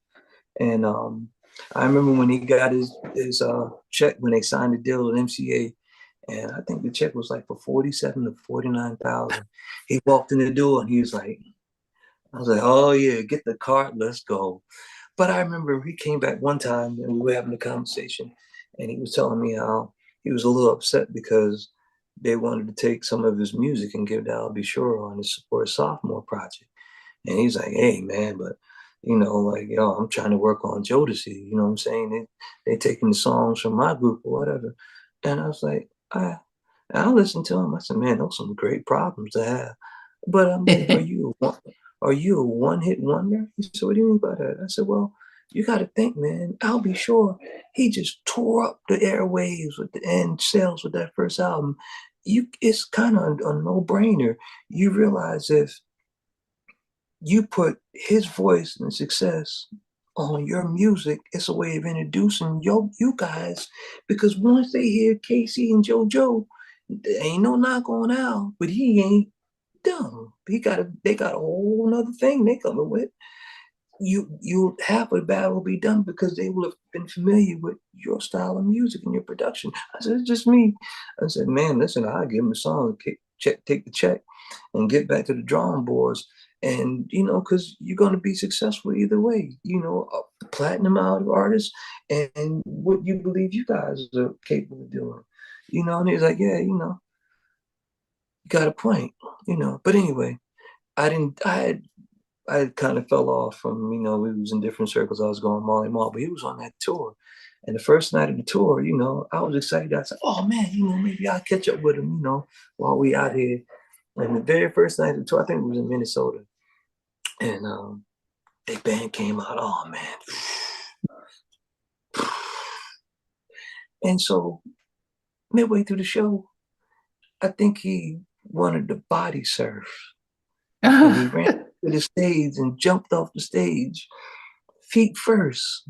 And I'm standing off side stage behind the curtain, like, what? And he drop kicked like two or three girls, Oh my. and he hit the floor, and in the crowd you heard all the whole arena's like, oh. And then the lights came up, and then here come Big Bob, who used to be NFL linebacker or something, and the security was these guys named the Booyah Tribe. They were actually a rap group, but they were Samoans. And these dudes, they coming through, trying to get to Devontae, because the girls at this time, if he had a lick of clothes on by the time they got to him, I'd be surprised. So, I'm thinking I'm off stage, and like, I had been on the road since LL. And I'm Okay. thinking, oh no.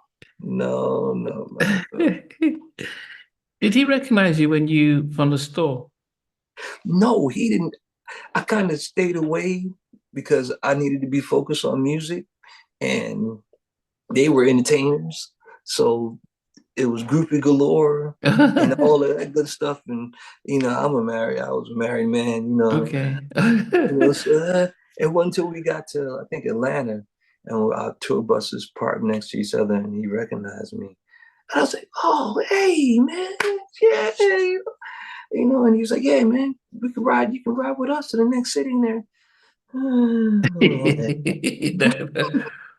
Oh goodness, But the one man, listen, when this guy used to come to Sam Ash, and he plays some stuff, one of the things I'm grateful, thankful for is my disposition towards my talent.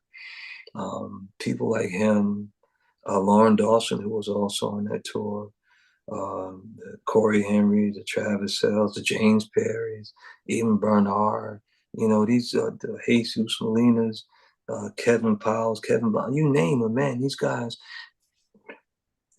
I can only dream of the magnitude of talent that they had. But one thing that God instilled in me is there's nothing wrong with being acknowledging somebody else's talent, but never think less of what I've given you, because while I can't do what they can do, I can do what I do, and my gift is totally different, no greater or no less than, but not to be on the air where you can't, see somebody and be like, wow, man, I really enjoyed, your playing, man. I'm a big fan. These guys don't know me. I mean, they might know now because I'm launching a label and I had to make some reference to the label, the things I've done. But I'm in and out on their page. Like Mike Burrell. I saw him playing for Kim Burrell years ago on something they did in Louisiana after the Katrina. And this guy was on the work and killing it. So I've been chiming in like a fan, whatever.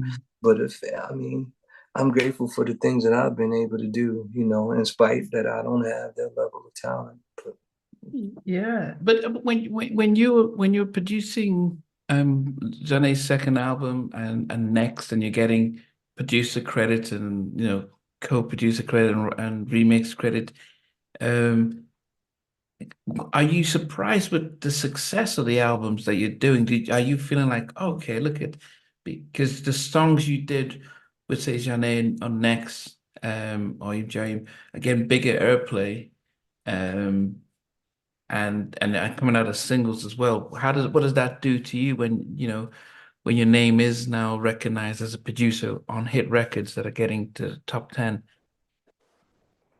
well, for me, um, I've always liked the anonymity part. I've always thought that uh, the thing that I loved is having gone in arenas and they play a Runaway Girl or they play Too Close, a record that I've done, and I'm standing right in the aisle and people all around me are singing it and dancing it. And they're not doing it because I'm standing there. They're doing it because they really like it. They don't even know that I'm the guy that's partly responsible for some of that creation. So it's honest. It's honest. And so, like Crush, I remember me and Renee were in the studio with KG, and we just gotten this Rose. Me and K drove up to Boston to somewhere to get our Rose because Fender Rolls Rose. Royce. No, Fender Oh, Rose. Fez Fender Rose. Rose. Okay, Yeah. okay, okay. Keep And going. we got it, and I was like, "Hey, man, we gonna do," because we would play stuff and he would sample it and loop it and stuff, the dynamics that they do from the DJing world. So we were sitting there, and I started playing the thing. I was just playing around, and Renee was like, "What's that?" She said, "Oh no, do that again," and I said, "This," and she's like, "Oh," and Kay jumped on the machine. The beat came together. Gene came in, and it became Crush. Wow. This guy's crazy. But what I love, not the notoriety side of it or the money side of it. I used to always tell people, and I still believe this here today myself. You're only 3 minutes from changing the complexion of your life. That's how long it takes for one song to play that somebody likes. And whatever's going on in your life could change from those 3 minutes. And so I've always anticipated you can do your best. You can produce it. You can make sure the lyrics are tight, the backgrounds are stacked nicely. The music is mixed.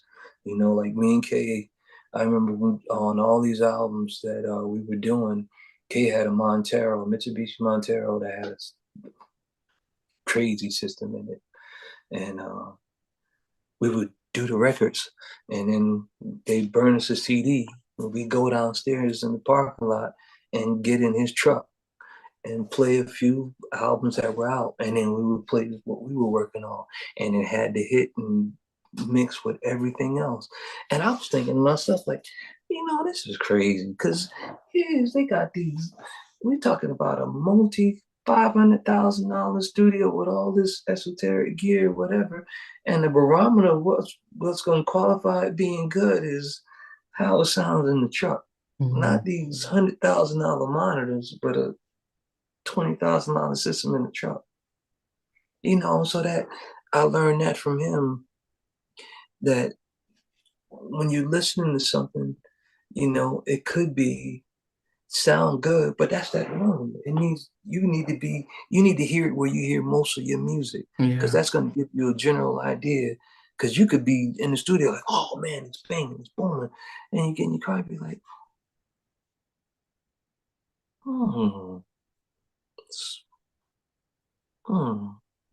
So I thought K was genius for that, man, and I do it here today. Anything that I create when I'm working on stuff and just doing some levels or just some rough mixes, these ain't questions, but they're supposed to be reference. I get in my truck. Listen, when you think about the guys you worked with in Divine Mill, and include Zhanè in there because they were part of the whole Illtown stuff. Who do you think was your favorite to work with? So you had Jaheim, you had Next, you had Coffee Brown, and you had Zhanè. When you think about the time you were there, which act would you say you actually enjoyed? I mean, I'm sure you loved them all, but if you had to pick your favorite out of them working with and creating music. That's a good question.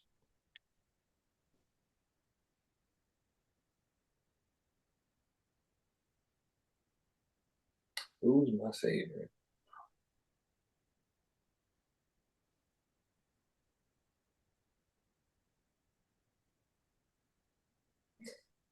Hmm.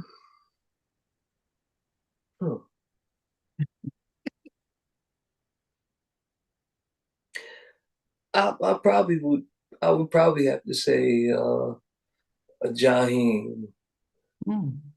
And the best album I worked on was Nex's first album, because I pretty much got a chance to be a part of every record, even the records me and Kate didn't produce. Working with people like Buck Wild and Evil D and Mr. Walt. And I remember being in the sessions with them, and it was maybe one note off. And I was like, we'll play the bass note here or do the string here. And not to be intrusive, but I didn't want publishing and writing. I just wanted the record to be, because I realized if that record is not good, then it takes away from all the other songs on the album. And so that process happened. And I never got a chance to produce with Mr. Walt, Evil D, the Beat Miners, but that album. But Jaheim, I think the Jaheim thing was because of, who knew? I had a feeling when he came down to the studio. He came in with his uncle. I can't think his uncle's name right now. And we had heard the demo. He'd gone somewhere and done Luther and the karaoke. Stuck up, yeah. And I told Kay, I said, hey man, but then when he came out and did it live, I told Kay, I said, man, this guy's voice, man, just his voice and his tone and his texture, and as a producer and a writer, when people come along, like the way I felt when I heard his voice was the way I felt when I heard Eric Williams' first voice, the first time I heard it. I was like, wow, man, I'd be fortunate if I could get this guy to sing all my music, Yeah. So I think, and with Jaheim, because everybody passed on him, he was the last person to get signed. And he was one of the first in the door. No, he wasn't first in the door, but I mean, he was the last person to get a deal. Okay. Like in that group where they replaced Cliff, Jaheim performed for Clive and them too. They missed it. Yeah, goodness. Yeah, we know. No, a voice of a generation. But how did it you switched from working with Kay to work with Eddie? What happened? How did that switch happen? Well, another fork in the road. Um,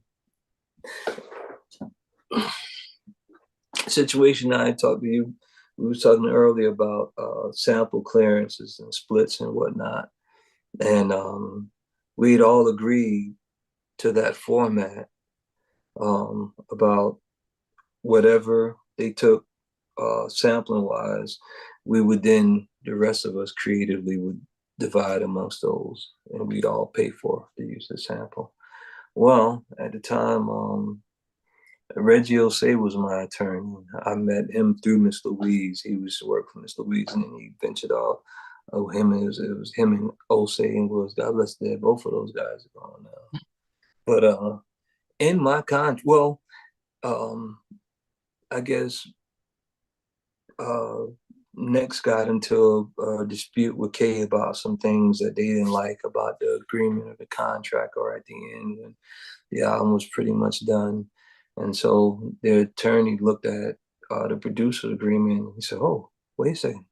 He said, "You guys, they're responsible for all the samples and everything. I know what y'all agreed to and what you signed, but," and so he said, "Technically, y'all don't have to honor that, you know." And I thought that that was their way of trying to get back at K for whatever they didn't like or use it as a leverage position. And so, come to find out, K was a producer, it was his label, so he wasn't signed to a similar agreement as I, because I was a producer working for the label. He is the label. Mm. And so there was no such terms that bound him, just me. And at the time, I didn't understand it, but just the scenario I gave you a little while ago, he's on the hook to turn in this album. And Clive doesn't want to hear about we got a dispute, because I think they were the initial group that he started doing business with. Mm. So, he's like, "Hey, man, his hands is tied, they're going to enforce, the production agreement." So basically, every sample that I produced with K, um, I had to pay for it. And so I didn't like his position, and I didn't understand it then the way I understand it now in hindsight, in retrospect. Um, had he said, "Oh man, we're gonna go," he would have been like us and Lou Silas and the Flex, and now we quarrel and we got this great album, because of technicality on my side. Because once again, it was my responsibility to point it out to Reggie that we had a different set of splits. So that part of the contract, make sure you take it out. I didn't, and he didn't know. So how could he think to take it out if he didn't know we'd already? And so I just kind of it just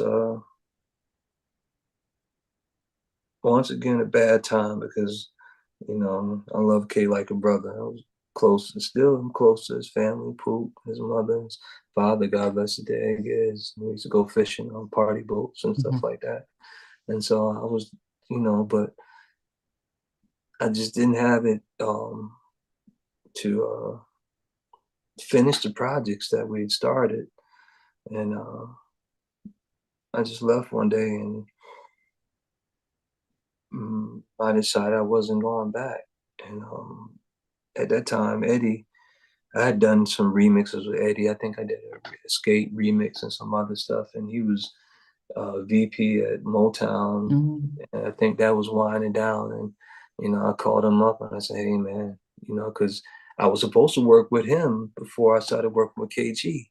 But then he was just getting the job at Motown. Okay. And me and KG started working. So I was like, I'm going to produce with K. So then, yeah. And so I just kind of left, I didn't wish no bad feelings or no ill feelings on K. It wasn't like we had a blowout and we had a big yelling and cursing thing. And I'm nah, I just and for me, and it holds true here today. I always have to believe in more of what God has for me than anything that anybody can take away from me. Mm. And sometimes that requires a leap of faith. You gotta walk away from something that, even as painful as it may feel or crazy as it may sound, because you know we put all these records together. Uh, I just I didn't understand what I understood, and I didn't give Kay a chance to work through it. I just made a decision, and I think it was uh, maybe a year or so later, we were at a Sandman, same store I used to work for, and they've come out with a new MPC, and he was there. He came to see the tutorial or the showcase or whatever, and he said, "Hey man, when it's over, can we talk?" I said, "Yeah." And went outside after it was over, and he said he apologized, for not having been able to make a different decision when it came to that next and a couple other things. But he said that he really appreciated working with me, and he missed the camaraderie that we had as brothers, man, and family. And he said, "Listen, I can't undo anything that's happened, but I can promise you moving forward, man, and I'll make it right, and everything, if we can work together again." And man, it was sincere. It was Mm. hard. I was like, "Hey, man, thank you. Thank you." And we started back working together, and we finished all the rest of the Giants. I did a song with him with Yolanda Adams, and I probably, who knows, would never have gotten that. I'm not meaning that. So, yeah, but I realized in that period from K to Eddie, I just started working with Eddie. And like I said, I had a great relationship with all the artists and Mm. everybody. And, but when I Oh, can't be creative and mm. it's nothing there anymore, I don't just, like some people come around and sulk and they sit around with a mean Yeah, mug. yeah, I have no time for that. yeah. What was the first thing you did with Eddie? What was the first thing I did with Eddie? Good question. Oh, Faded Pictures remix with Case and Joe. Okay. And it was just like we picked up from where we left off and we did the Escape remix. What else did we do? I'm trying to think. We, there was quite a few things that was coming through. Um, I missed the opportunity, even though I have a song with her singing on it with Zhanè Ayoko, or what's the girl's name that uh, she's one of the hottest singers now, but Yeah. she was what, 13 or 14 then, Wow. but she came in with Chris Stokes and B2K. Okay. Because Okay. and that's when I met them and met Marquise Houston, Batman, and he was the guy that did all the vocals for them. I didn't know, and yeah. Oh, I can't forget about this one particular situation in reference to my brother Cliff. Um, we worked on Biggie Small's Life After Death. And we did a Mm. song called Missing You. And Cliff had done all the vocals on it. And so when Big heard it, he was like, "Oh, phew, that's dope." And so Puff was like, "Yeah, we're going to get 112, to do the vocals." And Big was like, "Nah, man." He said, "Yo, we ain't gotta do that to do that's on there, man." He said, "Yo, I like his feel and everything. Wow. Let's stay right there with it." And so I think they had a little back and forth, and finally I think Puff talked him and they were, "Listen, man, just try it. If it don't sound better with 112 on it, then we'll keep my man on there." And but the crazy thing was Cliff had the vocal coach session. stand-up dude that he's in. That's when we got a chance to meet Q. And I'd gone to a showcase of 112 before they got signed, but I didn't know that Q was the guy that did all the vocals and everybody learned the parts. And so he came in, the group was there, but when Cliff started, instructing parts and everything, it was Q. So it came out dope because Cliff is being the professional that he is, man, when it comes to vocal culture and arrangements. And they kept Q Parker from 112 on it. Oh, they put 112. But yeah, man. So can you imagine from E to Coffee Brown to almost having a record with Biggie Smalls? But yeah. But then when did you guys do I mean there are two big records that you guys did. Dancing with Guy, which was their first top first built top. Dancing came out, believe it or not, Dancing came from Blair Muhammad, Cliff, and this guy named Eddie Berkeley, man, another fabulous keyboard player, man. They had a group. I can't remember what the name of the group was, but we were doing the demos at my house, and Dancing was one of the records. And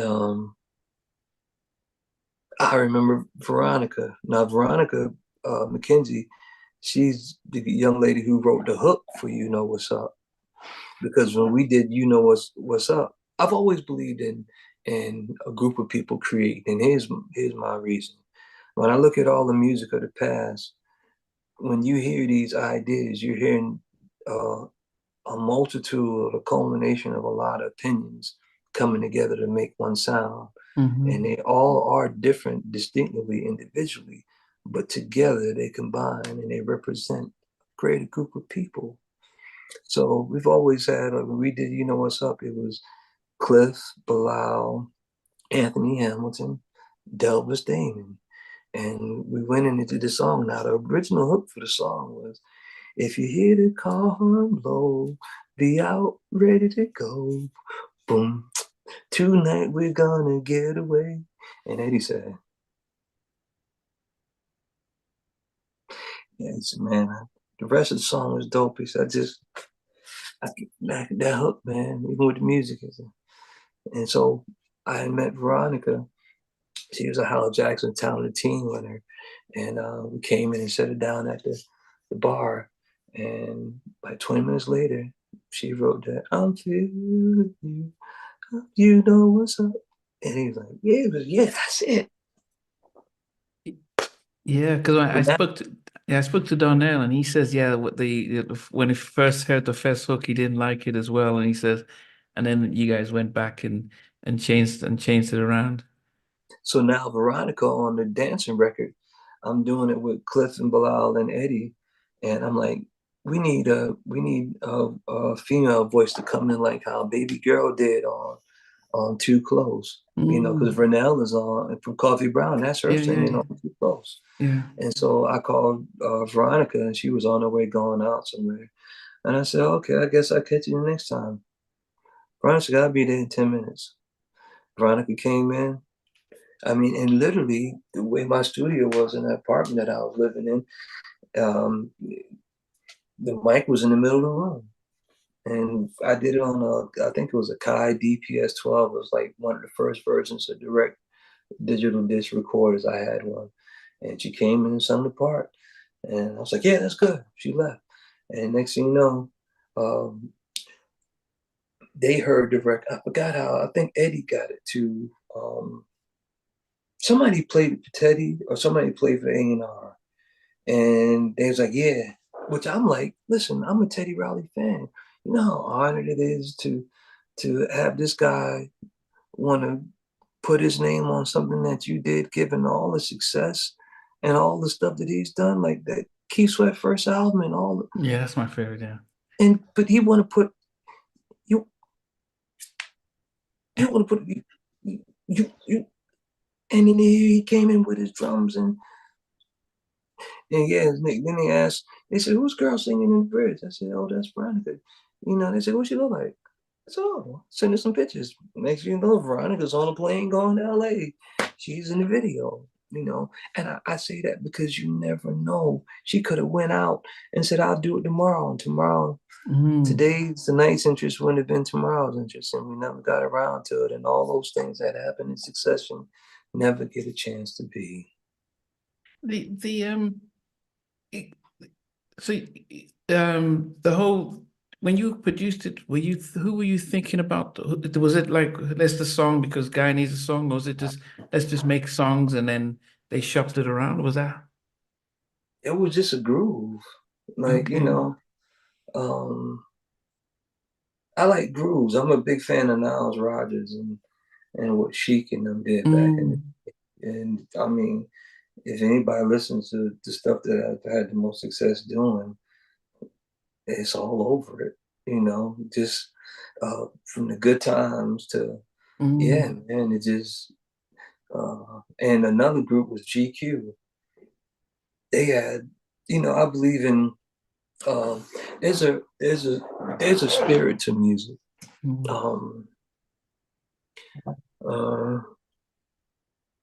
I'm 54. The music that I grew up on from the We Are Family, I Got All My Sisters in Me. When you hear that music, even if you take the lyrics off of it, you know, that's the whole vibe, you know, like Standing Ovation by GQ. Boom, boom, boom, you're so good. But when you hear that music, man, it's just like, oh, you know, it's a move, and it's not a dark. It's an uplifting thing, man. You know, and so that's the thing that I've tried to bring to my production. That you know, even if you don't listen, you know, to the lyrics, if you heard it, you know, it the spirit of it would be uplifting. Not, and I'm no knock on because some of the stuff they're doing now, you know, I mean, um,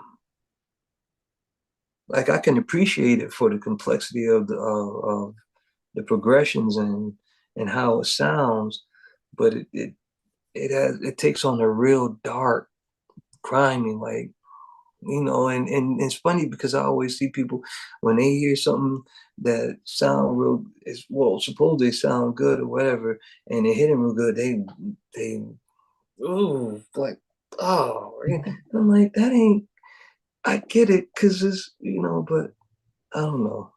That's music, man. Yeah, but just trying to summarize because Dancing was the first record by Guy in 20 years. So it was their first record after 20 years. So Teddy had done Blackstreet and all that Right. stuff. But it was also their highest single on the Billboard 100. It hit the top 10. So that was big for Guy. I didn't know that. Yeah, so that was the highest the biggest the single and for Guy. Um you've already brought the track. Teddy then comes in. Um, are you there with irons and stuff recording the vocals, or does Yeah, Teddy just we went to Virginia. okay? Yourself and Eddie, or just you? Me and Eddie, we drove down there. I mean, listen, if anybody's been in one of Teddy's session, ooh-wee, when he plays something that he like, ooh-wee, I'm talking you. It was almost so loud that it hurt my ears, man. But it sounds good. But it's just like Yeah, Rodney, Darkchild, he talks about when you hit when Teddy, yeah, he talks about Teddy's system and how loud, hmm. and I think he got that from Michael, because Michael seemed to say, You ever stand in front of you ever go to a concert and stand in front of one of the bass traps at a concert? And I'm talking about the bass, the kind of bass almost change your heartbeat rhythm. I'm like, oh, wait a second. I got to move. It's nuts. Yeah, So we went you, to Virginia. okay, your future studios and stuff. Did you meet up with Eric then? Oh, had Eric left? Okay, Well, Eric Eric was was already there. He was already there. no when you When we went to do the dancing record, Eric was in Blackstreet. oh I Eric is thought singing on the record. dancing? Yeah. No, I thought he's not in the credits though. Are you serious? You know what? It's almost like Charlie Wilson isn't on the credits with Computer Love. Yeah. But is that Charlie Wilson? Oh, so okay. So so Aaron comes in, he's singing the lead, and then I always used to think it was just Aaron and Teddy doing the backing vocals. Okay. No. As a matter of fact, they took the vocals right off of that DPS machine matter of fact, the vocals that I recorded in my room on using a Focusrite preamp and straight into the DPS 12. And what was that, like a C414 mic? And Teddy and them flew right in, and that's the vocals you hear. Even Veronica's. All that was recorded in my room, the backgrounds. So then when you're co-producing after you've already done that, what does Teddy change and what happens that The drums. I mean, I had my drums, what I thought they liked it, but man, he came in and he started EQing, and he probably did I think he substituted maybe a kick and a hi-hat, and he just tweaked it a little bit. He didn't do a whole lot. He didn't throw in the James Brown snare like Bernie used to tell me that all the time. But he did enough that I was like, wow, man, I got a song with Teddy Riley. Who knew from the time I heard Groove Me before I even left South Carolina that I would get a chance to have my name next to this guy, man. did he remember you from Bernard introducing you Probably back? not. I Okay. didn't even ask him. You know how many people he met? Okay, okay, You know, okay. when you start doing stuff like that, you get to, oh yeah, yeah, man, yeah, yeah, yeah. Okay, he did do it. So okay, but yeah, were you the success of it? Because it was a big single. It was the lead single for Guy. When I don't know who it was, what A&R that called me and Eddie and told me and Eddie, hey man, they just had a meeting and they picking you guys' song as the first single. I was like, nah, so yeah, nah. You might want to hang that phone up and call again, because you're talking about Teddy Riley, but they're gonna use something we did as a first thing. Yeah, hang up and have them call back. And the only disappointment that you guys didn't do more tracks for them because I think we that was you captured the sound of what was hot and happening, and if they had another track to follow it up from you, it would have made a difference on the album. I think they went from that to other songs on the album, not in the same vein because that was you guys had the sound, the R&B sound that was happening. So I think that was But probably here's what's great. I'm sorry for cutting you off, no, no, but no. I have to on what I'm about to do now, um, with releasing new music. And I remember on You Know What's Up, we played that song for every A&R that we had a relationship with in the business, Eddie mostly. And they all came back. I was like, nah, it's too neo soul sounding. You guys, they looking for Missy Elliott's Get Your Freak On and the Oh, Cisco the Thong song. okay. And what And Timberland is doing. yeah, and so because Eddie had Donell signed to him, and I think Ellie heard the record, Eddie convinced Don. I didn't know that Donell didn't want to do it until I did Unsung. And they asked me the question, and I was shocked. I was like, I never heard that he didn't want to do the record. This is the first time. But I get it because, once again, that guy there, man, he's a dynamic producer Yeah, yeah, himself yeah. and writer. Shorty got eyes on me. Have you seen her? And he wrote for people like 702. Yeah, get So it together. Yeah, yeah. yeah, and he wrote on the Usher record, "Don't Make Me Wait with Faith" or Yeah, whatever. and can I So get yeah, yeah. I can see from his perspective, like, man, listen, if I'm gonna catch a brick and I'm going down in flames, I really go down in flames by my own sword. You He know? said he didn't like the original version that you did, not the Okay. remix version. Oh, okay. Well, then maybe I misheard that. Yeah, Excuse he me. said the first version that you had with the chorus, and he said he didn't Right. like that. So when you did Okay. I yeah, well, stand corrected. yeah, so that's what he did. Yeah, could you, yeah, So Eddie, yeah. it came out. It was 8 weeks at #1, 8 weeks consecutively, 9 weeks altogether. And all those people that it said was like,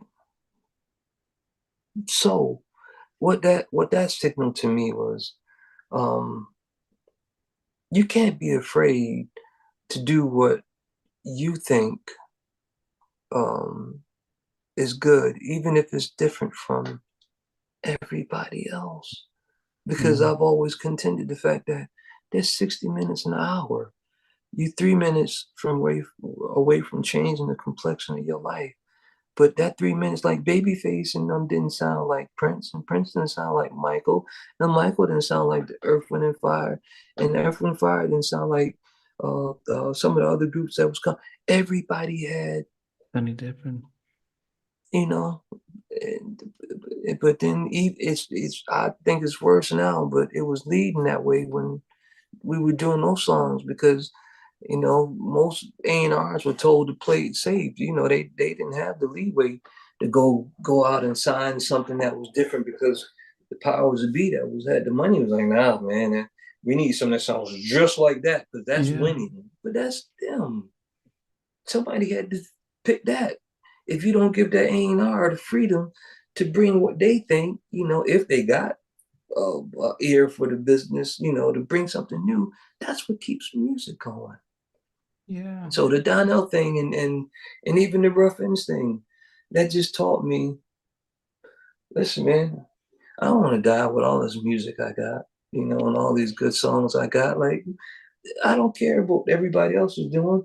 Once again, a leap of faith, man.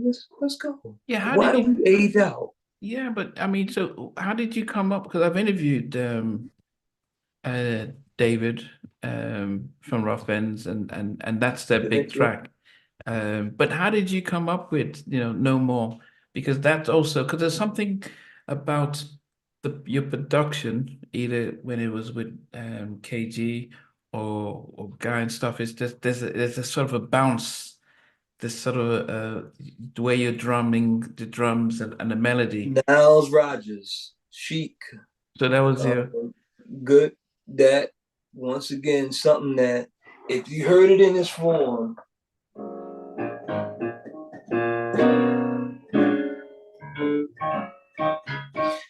the bass, single bass lines, nothing complex on the key, just a groove. And mm, then you hear all the like Quincy Jones. I grew up a fan. I never knew that. I think he was 50 when Thriller was released. But wow. I watched the documentary and I looked at all the transitions that his life had gone through to get to Mm, that one defining moment where everything just, and even him, for as great as his ear and his talent for writing, uh, he had some phew, Rod Temperton, Greg Gaines, the brothers Lewis and Johnson, uh, Joe Job, not what's his name, Paul Jackson on the guitar. So for as great as he was, he assembled a mm. group of guys. Now, I don't know, I never read the publishing credits and everything else, but I will tell you, you could have got somebody else to play with Greg Gaines played, but you wouldn't have got his feel. Mm. You could have got somebody else to do some of the stuff that Paul Jackson did, but you wouldn't have got his feel. But so that's another reference to all these different creative minds coming together to create one sound. Mm. And when you heard it with Quincy doing orchestration, it was like Yeah. When you did No More, were you still with Eddie or Kay or by me and yourself? Eddie, me and Eddie, me and Eddie, me and Okay. Eddie were produced together. Eddie, at one point in time, he did. It was one line in the song that he just didn't like. I don't know. It just irked him. When Charlie says, "Saw you in the Nam," in the back seat of the Jeep or whatever, spilling Henny on his lap.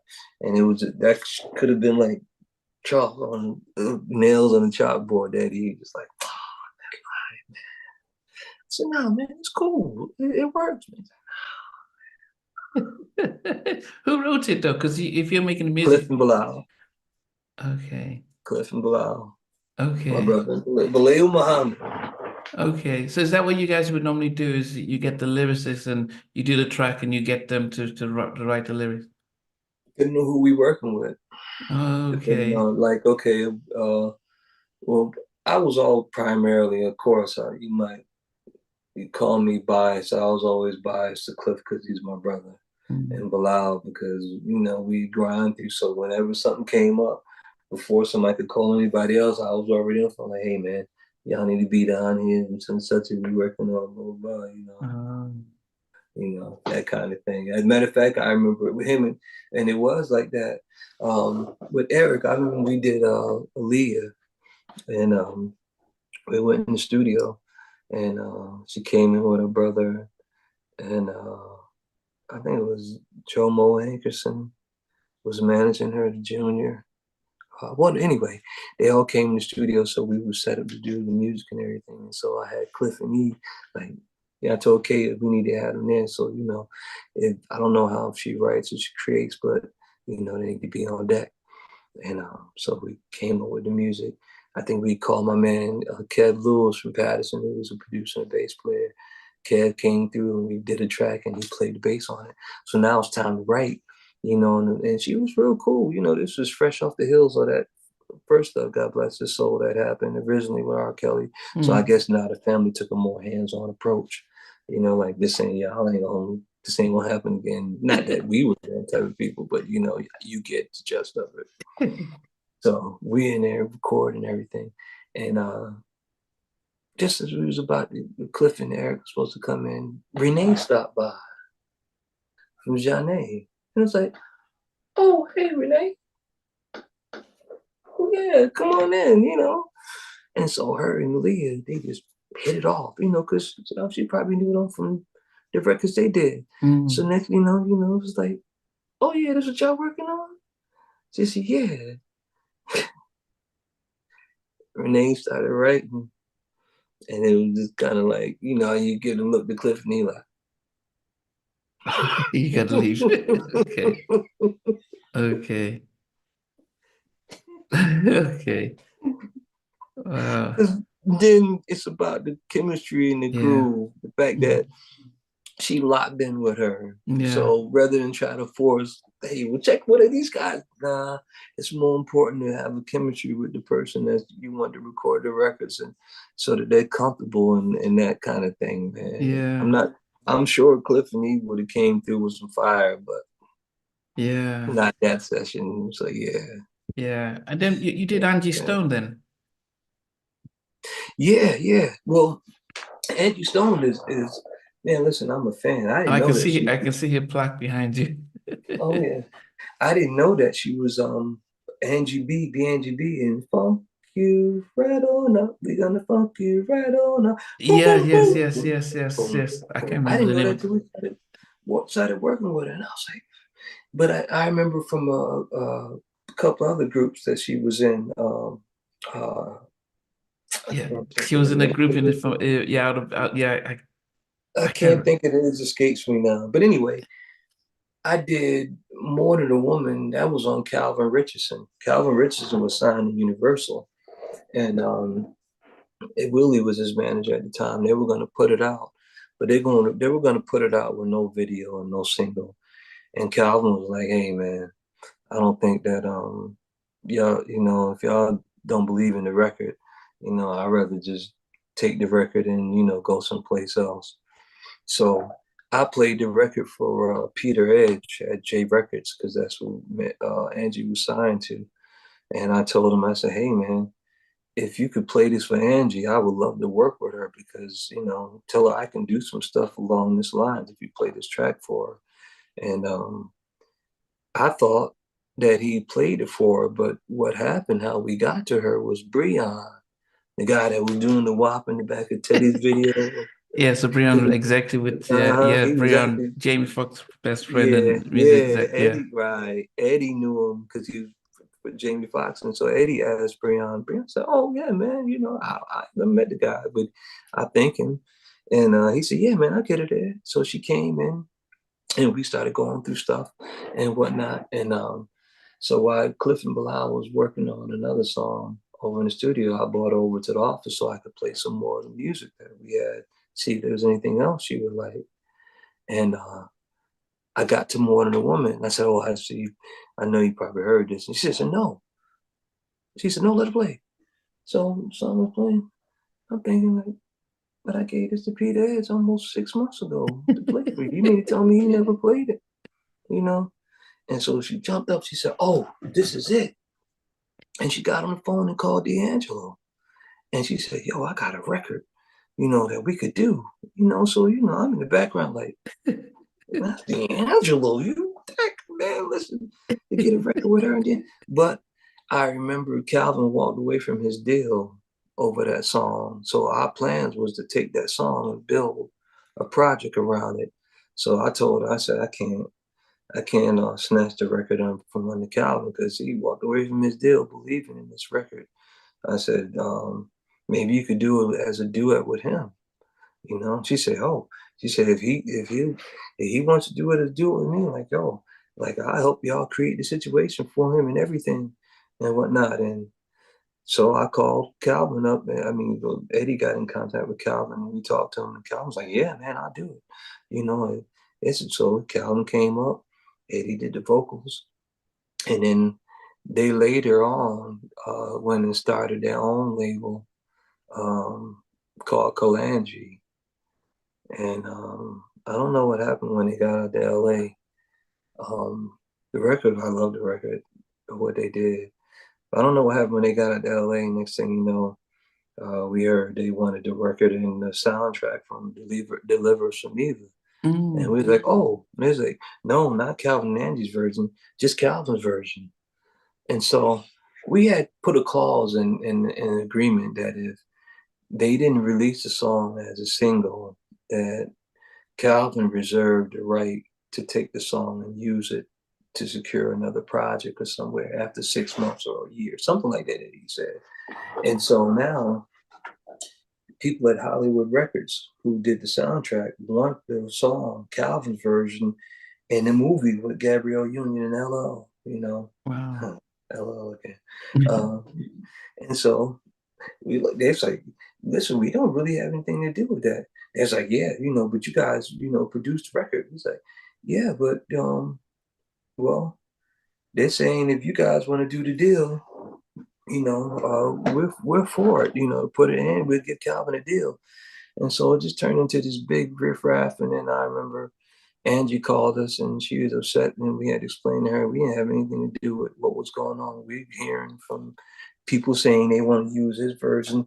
So she wanted to put the song out as a single, but of course she wasn't now that they had their differences. She's not gonna put it out with him on it. So we bought Tyrese in first, and he sung on it.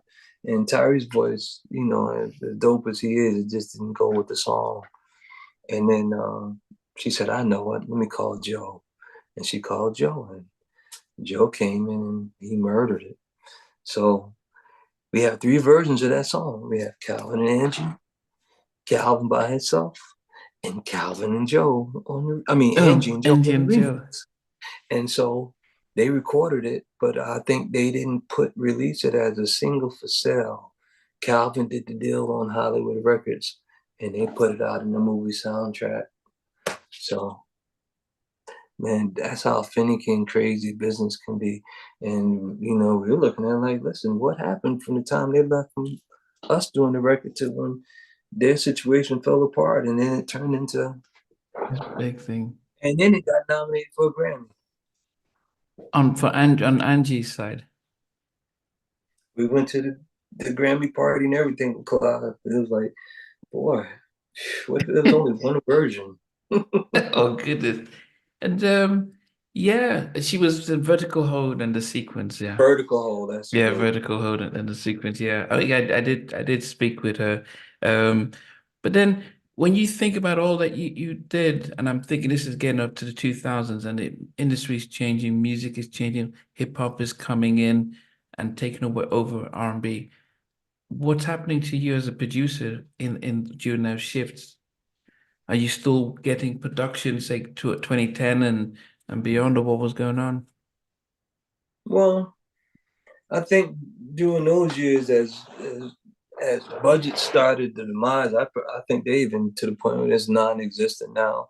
You know how we used to make a pretty penny or decent living was they would give advances like publishing deals for production songs. Mm. You know, and depending on how popular, how much success you had, you can get anywhere from 30 to $100,000 and just an advance for what they thought Wow. the record would do.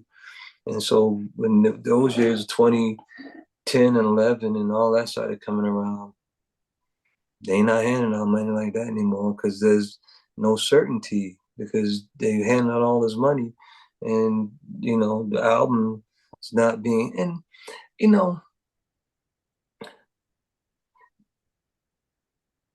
when they say, you know, I guess history just is going to repeat itself until people pay attention. I've listened to countless songs with all the artists that I grew up to, and everybody says, yeah, you know, they're on the TV and they're flying from here and there, but where is the money? We saw what happened in New Edition in their movie, you know, where it is these guys are this success, and then the guy comes in and tells them they didn't make any money, you know, and you're like, how could that be?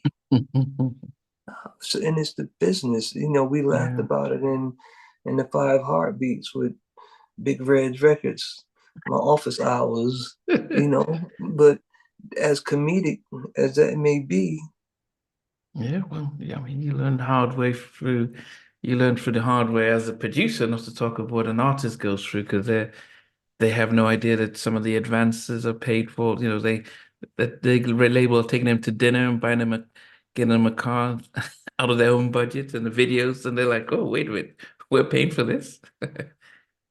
Yeah. But then, and I think what was happening also for labels, because we're merging, as I said, hip hop was becoming more popular, but streaming, so people weren't buying CDs. So all of a sudden their revenue dropped. So they would now take it. They was like, well, if the trend is for country was going big, hip hop and pop, R&B suffered the most. They didn't invest in hip hop and R&B as they used to. Hence, most of you guys then, unless I think Timbaland and the Neptunes were yeah, still able to. we bit the bullet first, and then they jumped on the hip hop community. But Stoop said something. They had him sitting on that panel or whatever. I think he's a part of that. They gave Larry Jackson. It was funny because I remember Larry Jackson being at the meetings that we took at J Records. You know, he's just a cool black dude. You know, off to the side. You know, and now here it is. He's like one of the largest execs with the biggest bank or this some deal he got. Yeah, Anyway, he got over $1 billion to form his own digital distribution. Yeah, so he now Usher and Snoop and right. Well, Killer Mike. the $1 million question that Snoop posed on that stage when he says, "How can somebody tell me how come uh, uh, billion streams don't equate to $1 million?" So that's the front part of it. The back part of it is where were the meetings or the input or who decided what that scale was going to be?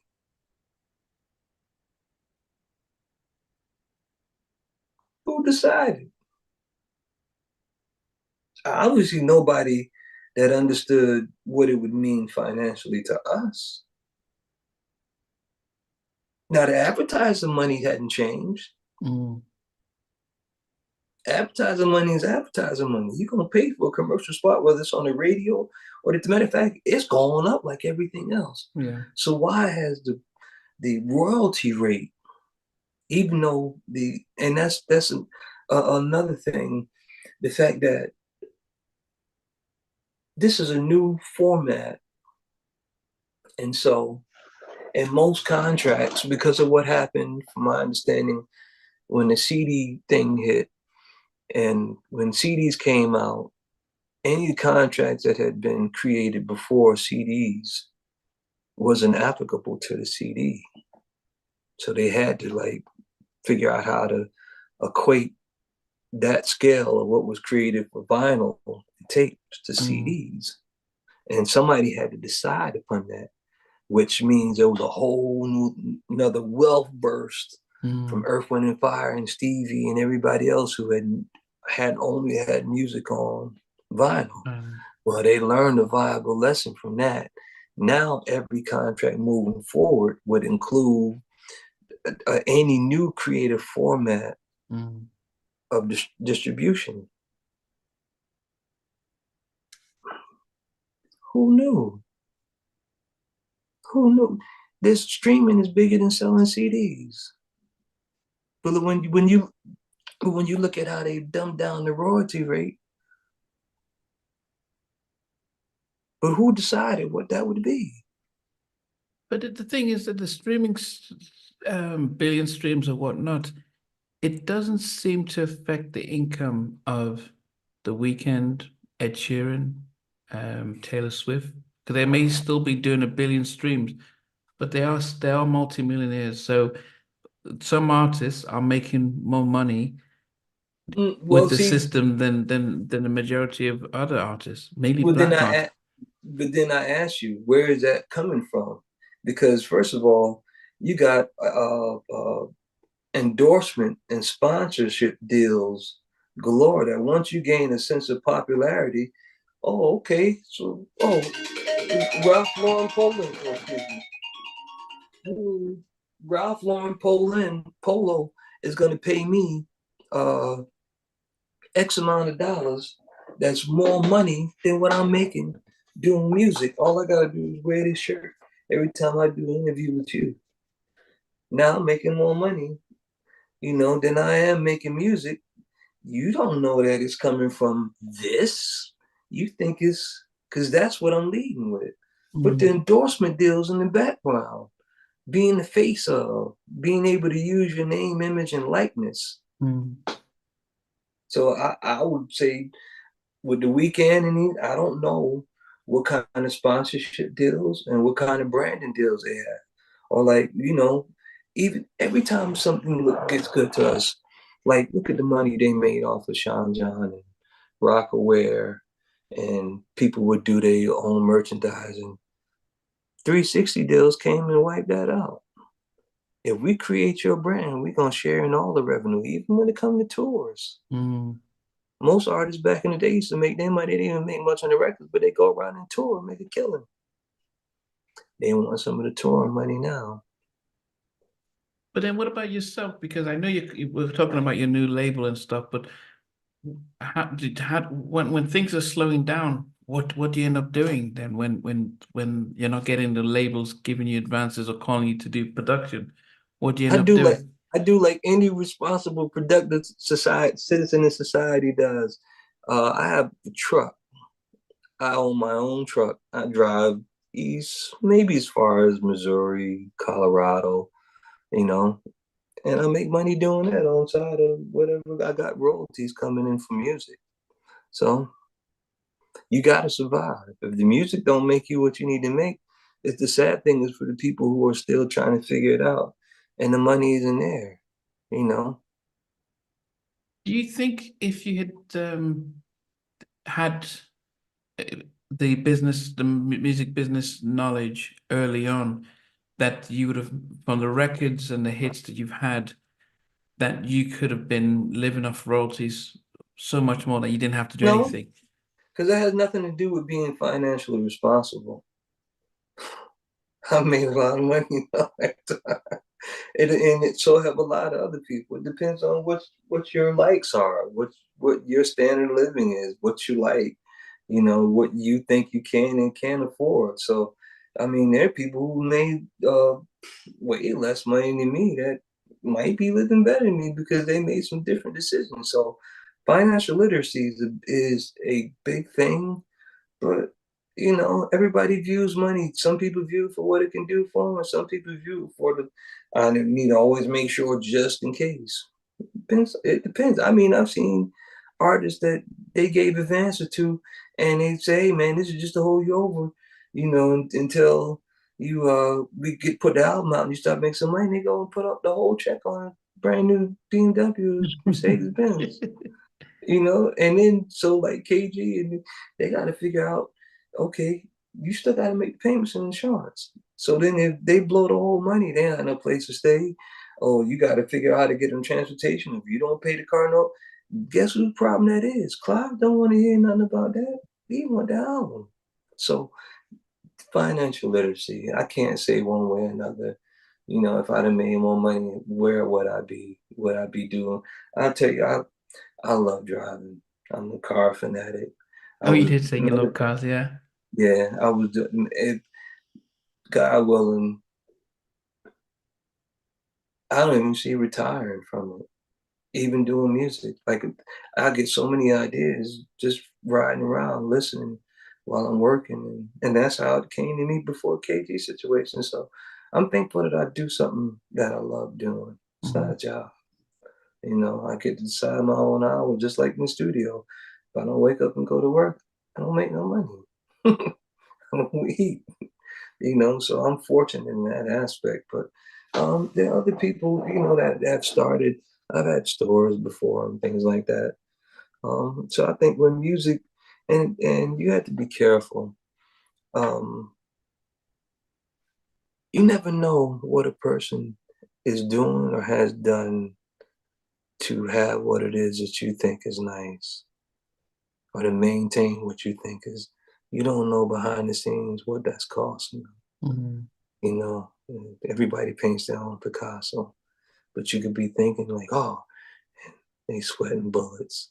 Are they doing something that making choices you and I would never make just for the appearance of? Mm. So you've come out with a new label. People say, why now? Why, because the industry is still, still uncertainty about how um, independent R&B artists are making money. So what was the decision to relaunch a new label and start coming out now? Good music, good music. Um, uh, the same approach that I did that made all the other hits that I've been a part of. Um, why not? I don't want to live in a world of shoulda, coulda, woulda, and then you look back and say, man, I coulda. 55 or 54 is not 65 or 64. Why not? And the people that I'm working with, and the people that are a part of it, man. And I got a different model, albeit whatever the size of the pie is in terms of how much that turns into. I would like to I'm creating a situation that's residual based, where there are people, like the person who does radio or the person who does the video. A lot of times we like songs because of the video, but that only represented, one-time payment. But here it is every time it comes on. People are, well, what if we could create a situation where they enjoy uh, the success financially that everybody else does, because they equally put into the creative process. Um, and that's my mindset, to have a situation moving forward where there's a residual value for everybody coming together to work on something. And it's nice to put one of these things on the wall, but you can buy one of these for a couple of $100. Why not have the money coming in? That speaks way more than, Yeah.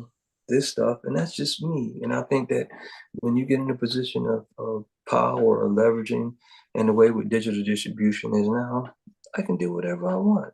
You can't tell me what I can do.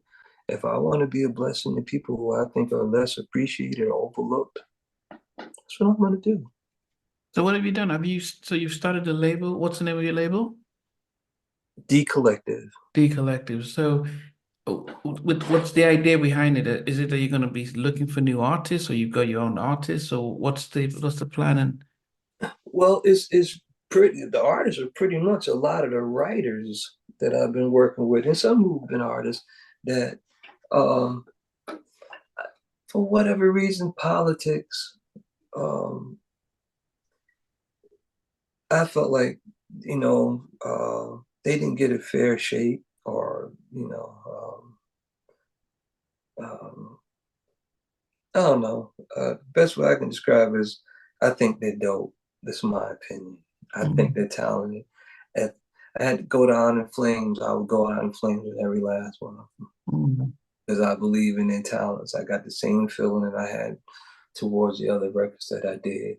And when I leave here, when my time is up, I want to know that if I had opportunity to continue to sow some of those positive vibes and put out good music, and I believe in the longevity of it.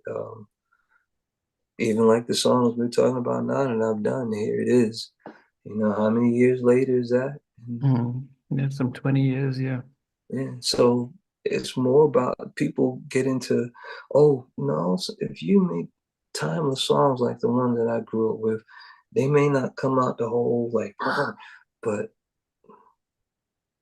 if it's good music, it'll stick around. It'll find a place. It'll meet a person. So that's what I'm doing with. And I'm sure there are gonna be new artists coming along, and I get a chance to work with some wonderful musicians, and um, have them contribute to the creative process that I have started. And we'll see. I mean, it's evolving. The first thing is to put out the records, and so that let the public decide. You know, just think, if Eddie didn't have Donell, and he wasn't, if Eddie didn't have Donell, that the world might not have ever heard. You know what's up, Mm. because how many people, I forgot how many, like, and they were people in the position of power.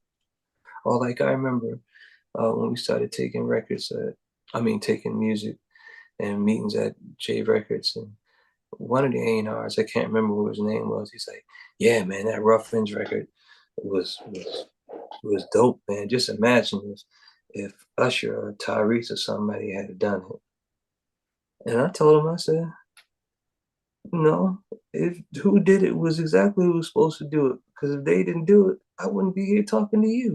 Because more than likely, you would have been like, It means sometimes people can't hear stuff until they hear it, you Mm. know." So Yeah. that's what these records are going to be. D Lighty's um, culmination with Cliff Lighty, Blair Muhammad, Cherie Hicks, Juanita Wynn, Veronica McKenzie, Dee Dee Artist, Charmel Cofield, Delvis Damon. Um, Possibly going to do some stuff with Bub from today. We were talking. We'll see how that unfolds. But those first primarily core people. Oh, and Tiffany Favorite. Tiffany Favorite, she was on Sunday's Best. Now, I always say this, and when it comes to like when people would play me their demos and try to get my opinion, I've always said I don't possess a crystal ball. I Mm. can't tell you nor predict what I think a million plus people may gravitate to. However, I do have an idea based off of some things I've done. Doesn't mean that it's going to go that way. But if we had to take a gamble, I think I'm worth betting on. You listed a lot of people that you've worked with. What's the first thing we should expect from D Collective? Are we expecting a compilation album? Like, No, we're going to do a series of independent single records with okay. these artists. Juanita Wynn being first, Cherie Hicks, then Cliff, my brother, Tiffany Favorite, um, and then I think Charmel Cofield, and then my sister, Anastasia, all stays. Yeah. And when do we expect the first single to be dropped? Probably in a couple of weeks. Like, Oh, okay. we're doing a lot of press for the label. One of the things that I thought that was important, everybody knows me. I'm not this guy, and so, in the camera, attention seeking. But I understood in order to be fair to the idea that I needed to associate uh, the label instead of it just being an image in my name, so that people could recognize the name is associated with all the things that I've done that's been successful. Mm. Because so that when I start dropping the new music, they at least give me a positive ear, or they give me a chance to listen to it rather than just, what's that, And that's all I ask for. So if I got to go out on the chopping block and bare my soul.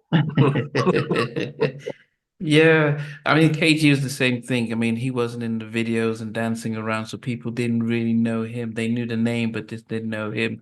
And so there's a big, massive difference with those who are like Timbaland or Pharrell, who are Yeah, and there's Puffy. nothing wrong with that. Yeah, I yeah. mean, listen, that's work. Look, I mean, I can't dance. I have no rhythm. Yeah.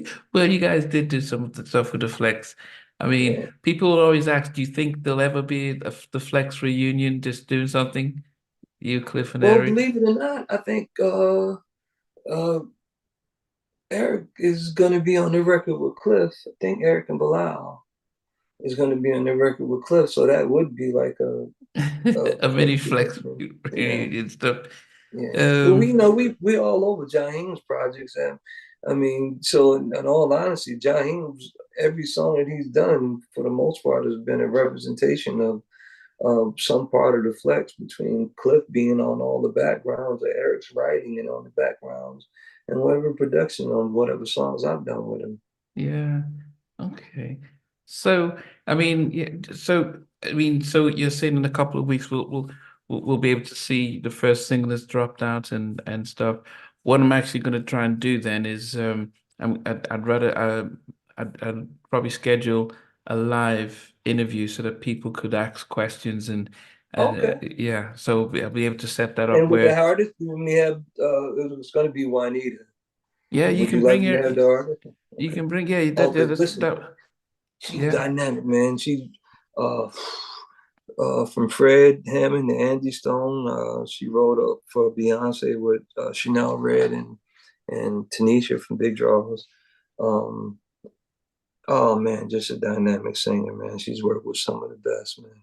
Yeah. I So think when you guys about to be, the week you're about to drop, then we'll schedule this. We'll do it live so that the viewers could be asking questions and probably get some snippets and probably see so that at least they know what to expect and know where they can buy things and that's a stuff. good idea. Yeah. I know I like you. Yeah, I appreciate that you even reached out. I always ask all my guests that if you were, say, stuck in an elevator and you had to watch your favorite movie, what's your favorite movie? What's your movie that you always, if you ever had to go to and say, this is my movie? Believe it or not, it's Forrest Gump.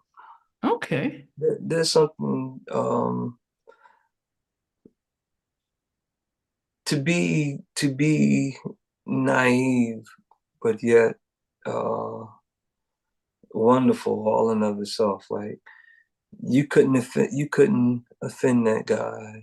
He knew what he knew, and you know, like his love for Jenny, and and just how people would talk to him, and like sometimes that's a blessing that Mm, you can't be offended by something that somebody's trying to say, uh, ill towards you, or trying to make you feel a kind of way.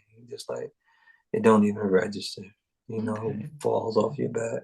Yeah, I mean it's definitely a massive movie, and you actually right describing the character, as Tommy what he played that unconditional love, despite what Jenny did and all that, he still stood by her I and was stuff. mad, man. And I was like, nah, man, yo, she'll come back with the kids, because you got money. Like, come on, man, Yeah. but Yeah. We loved him, man, it's a beautiful thing, man. And if the world could only harness a percentage of that towards Mm. each other and humanity, how much better would this world be that we live in? If we could think, uh, not to be so easily offended or to take things out of context. And if Yeah. somebody did, if it doesn't matter, it don't matter. Mm. Who were No. they? Yeah. I mean, as I said, they're definitely a powerful movie. What about your favorite song? What's your favorite all-time song by anyone? Uh, Favorite song? Probably would be Stevie Wonder. Isn't She Lovely? Yeah, because he wrote that at the birth of his daughter. Yeah, I can listen to it till the battery run down. Somebody comes and gets mad because it's on repeat. And I got a chance to meet him, and when I Oh, was I was selling keyboards and stuff at Sam Ash, and Stevie Wonder came in, and well, this was in where, Jersey? in Jersey, yeah. And So I'm how telling you that Stevie, guy. was everyone coming in there? Was it that? I But mean, no, he can't. He listen. He pulled up in the Rolls Royce. They came in the store they asked me. I mean, I was the only black guy working in there. And they said, "Hey, Stevie Wonder." Like, of course, man. That's once again, my inner groupie is like, "Oh man, that's Stevie Wonder." But he's here. I showed him a couple of keyboards and he played. We had one guy that came up and was like, "Steve Wonder, you're my idol, man. I love you, man." And he just started playing the keyboard, and like the managers and them had to grab him, like, "Sorry, Mr. Wonder," you know. And so I went back to showing him how to use that in the drum machine. He bought an Alessis HR-16 drum machine from me, and what they thought was the funniest thing is, um, he said, "Yeah, I'll take this." And I said, "Okay." I said, "How you paying for that? Cash, check, or charge?" And the man just ran in. He's like, "Oh no, Mr. Wonder, don't worry about it. Just give us the address of where you want to ship to, or you can take it with you now. However you want to do it. And I'm looking at them like, so then the autograph thing took place where everybody wanted autographs, and the way he does his autographs, somebody signs his name, and they come up with an ink pad, and he puts his thumb or one of his mm. fingers in there and stamps it on the thing. So I'm like, you can't do that with biometric these days. You're giving away your identity. But anyway, that's how it is. So anyway, after it was over with, they was ho ho ho ho ho. We asked Stevie Wonder cash check a child. So you damn right.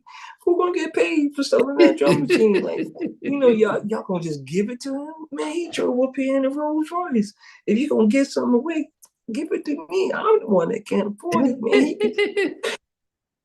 can, but when it came down to it, man, listen, cash check a charge, Mr. Wonder. Yeah, Wow. yeah. Oh my goodness. Yeah, It was that's man. thinking about Sam Ash. my goodness. Sam Ash, man.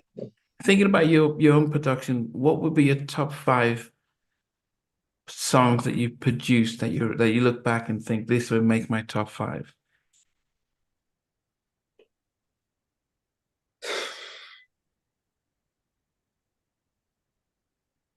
And it's favorites, I don't want the hits. Don't just because they were hits. It's the ones Yeah, that no, you're no, really proud of, yeah. that's what I'm thinking about. I'm trying to encompass.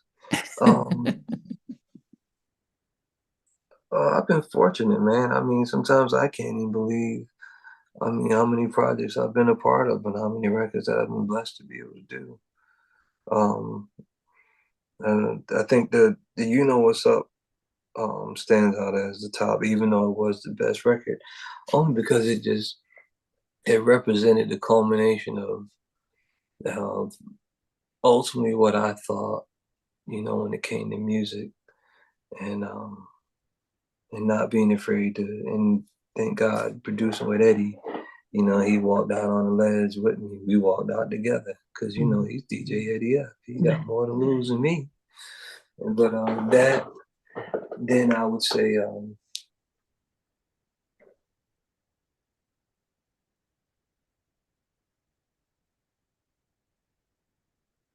this guy named Bruce Saunders. He was signed to RCA years ago. We did a song on him called "I'm Leaving." I forgot what show he won. They got it on YouTube, but it signaled the start of what uh, became of us, me, Cliff, and Eric as producers. And it's the guy's name Bruce Saunders, and the record is called "I'm Leaving." Unreal. Next, I would say the Ruff Endz No more. record. Yeah. Jaheim, I did a song with him called "Love Is Not a Game," and he just embodied the soul of Luther on that record for me. I think they used it in one of Gabrielle Union's movies or something like that with Morris Chestnut, but it was called "Love Is Not a Game."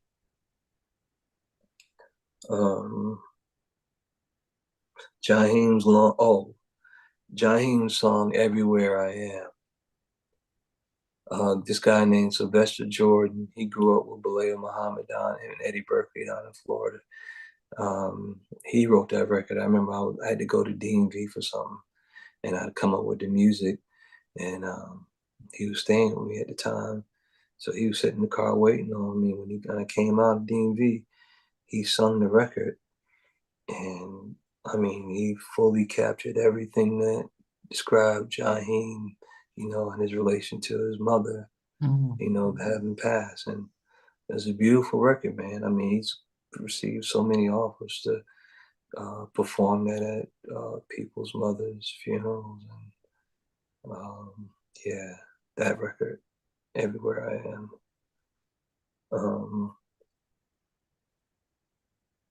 Here's another one. I'm sure I'm forgetting something. He said, you've got two by Jaheim, one by Bruce Sanders, 1, 2, 3, 4. Then you had Ruff Endz and you had Donell, so that's your 5.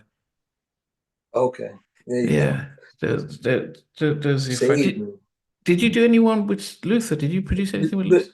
yeah, I'm sorry. See, we didn't even get to that, or we didn't even get to Angie Stone. Matter of fact, I got a Grammy for a remix that we did. Me and what's it? Me and KG and Eddie. I gotta look at the plaque. It's in there. The Angie Stone record is on that list too because of the feel. And Baleo wrote it, and Cliff wrote it, and I'm trying to think. The Luther Vandross record was "Let's Make Tonight Tonight." Of course I'm honored. I mean, got the guy's plaque on my wall, and I'm grown up a big fan of his. Did you actually Only work? thing Was he that in the studio with? no, I didn't. We didn't get to do that part. Okay. We actually had to send him the song with the reference on it. And I guess this is probably the latter years of his life, so there's a certain level of comfortability. Oh, I know what. There was a song we did on Queen Latifah's album, Black Rain. Wasn't it? Black on Black Love? But here's what I loved about it. We did it at Marcus Miller's house. Now, Marcus Miller's the guy that pretty much penned a lot of Luther's hits. Yeah. We recorded Was it the there. Younger Brothers? No, his name is Marcus Miller. Marcus Miller. Was he Dinky Bingham? Was he part of the Yeah. Dink was in that group. They did yep. They Dink did a sure track did. for House Party. That's Marcus Miller. Yeah, I Yeah. forgot about that. That's man. Dink Bingham. And he's got a daughter that kid signed in the group. Her name is Yummy. I hope that they keep doing music and figure out how to get back. I like, this thing that I'm trying to do. I'm hoping that it inspires more people. Like, who said we had to age out? Where did that come from? We got more opportunities. I mean, granted, we got to fight some of the business side of things, but good music will always prevail. Yeah. That's like see Dave Hall. I've never met Dave. He's been a part of Eddie's thing, but man, I grew up a fan. I remember I first heard "Love No Limit" and the stuff he did with Brownstone.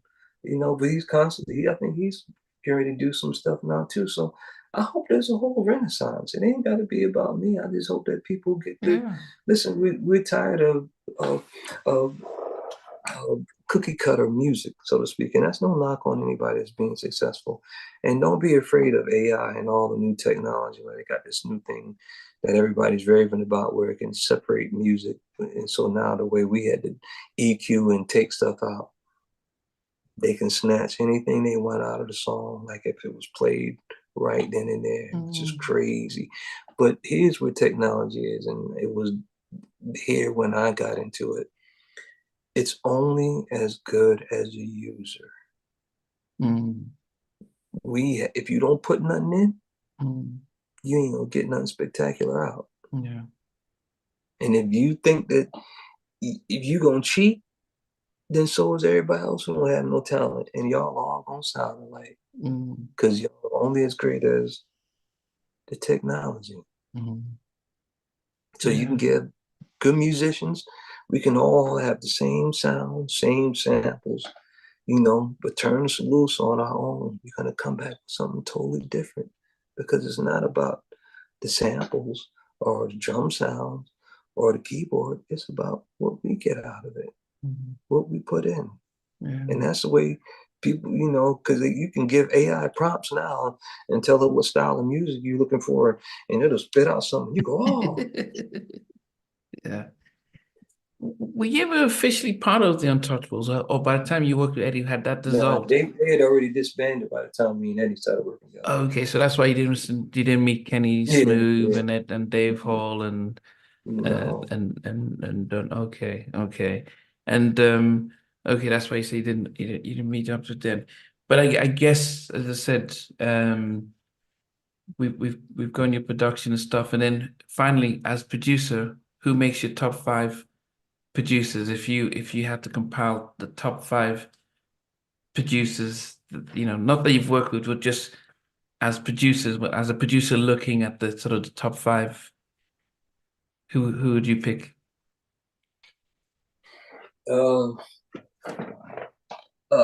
Babyface, because he covers so many different styles. Is it LA and Babyface, or just Babyface?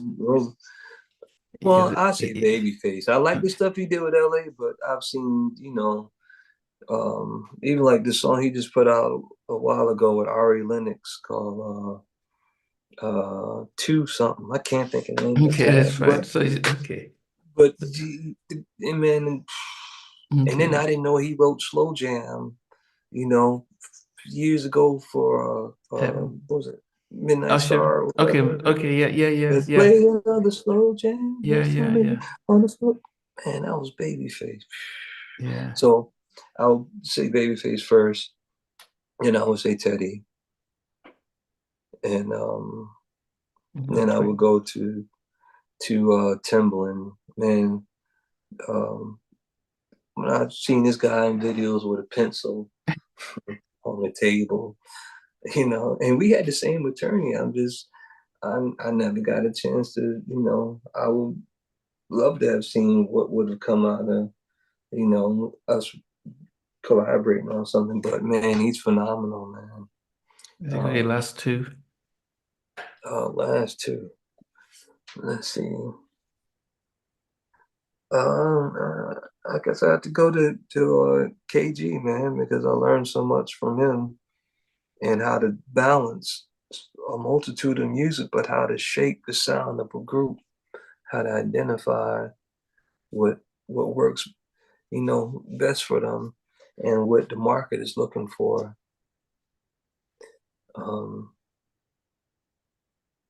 And it's unfair too, because I'm sure after this goes off and be like, but yeah, what about such and such? Oh man. Then Quincy Jones, man, how could I forget him? How could I forget Quincy Jones? Yeah. Yeah. I mean, it's amazing because there are so many amazing Black producers, because people would, you think about in your during the 90s, you had Devante, you had the Let me get to Neptunes. him. Yeah, you had Eddie. Earlier on, you had Marley Marl, who was massive as a Let me get to him. yeah His as a true all stars. I mean, come on. Yeah, you know, you've got What was track it? masters, so you The got battle so with, oh yeah, Tone and Tone and Poke. Pope. Yeah, Yeah, just man. the That's how I characters. know. That's how I know about Charmel from Tone and Pope. Charmel Cofield wrote a lot of stuff with them. Yeah, Yeah, the track masters. track masters. Yeah, the characters. You know, so there was so many. Joy. There was so many out there. But it's always interesting as a producer being able to just quickly name five that you were sort of not just influenced by, that you saw what they did differently. Not to say anything bad about anyone else, but it's like No. when you think about, Babyface as a songwriter, Teddy as an innovator, Timbaland with his drum programming, was just on another level, and as I said, Quincy, just we all know him from Thriller, but he did so much more throughout. Listen, that the soundtrack for The Color Purple, his Yeah. string arrangements. I Mhm. mean, phew, I can listen to that by itself. Yeah. Wow. So Darren, I mean, it's been great. As I said, when you are within the week of planned release, let me know. So then we'll schedule it going out live, because what will happen, because we've been on this for quite a while, I will have to. It'll take a while before I put this out, but because you want to release when you're about to release the single, then I'll go live with that first, so that people can ask questions. You can talk about release, talk about the single. If you want to even do an act, she can sing. She can sing. You can be playing. So, and people will get to know where they can meet you guys. If it's if there's a website, if it's how they can connect with you and stuff like that. So if they want to, so though that stuff, once you're ready, we'll go live, and really almost do like a mini listening party kind of thing to really promote Okay. it. So that it'll be on YouTube. So there's a lot of people that stream in. So I'll wait to hear from you as to, okay, yeah, I think we're gonna, we're releasing this stuff Easter, whatever it Okay. is. Then I can plan ahead of that. Yeah, yeah, man. Yeah. I appreciate it. Sounds great. Yeah, so it is about 2:30 in the morning here. So yeah, Ooh. yeah, church in the morning. Oh, So yeah. Oh, you too. It's 9:30. Yeah, yeah, yeah, you too. it is late. Yeah, but it's been great. Yeah, but as I said, if you can, when you think about the timing for the live, for your single, then I'll pencil stuff in my diary to try and get a date that we can go live, and but definitely start to push stuff out, and really push the label out. As I said, you need to either an Instagram account for your label or Facebook page, because you want people to go somewhere to be able to understand. So that's the whole thing nowadays is, if you're going Content. independent, you need to get the content, you need to get, because you almost need to separate your private stuff with, hey, this is the label, this is what we're doing, so people can, yes, there's a lot more work, but But it's I'm a, up to it though, man. yeah. So I love it. if you have your label Yeah, page, it's not and work. If you love what you do, man, it's not work. That's how I feel about it. I'm blessed because there are a lot of people who wish they could sit in my seat yeah, and the decisions that I'm trying to make and be able to make the choices that I'm making. So yeah. I mean, are you gonna ever, are you still ever gonna look for new artists, or you just yeah, really, yeah, no, it's not outside the realm, but sometimes in order to do something different, you have to establish something first to get it at a level of credibility and respect. So then you can exercise and leverage your power.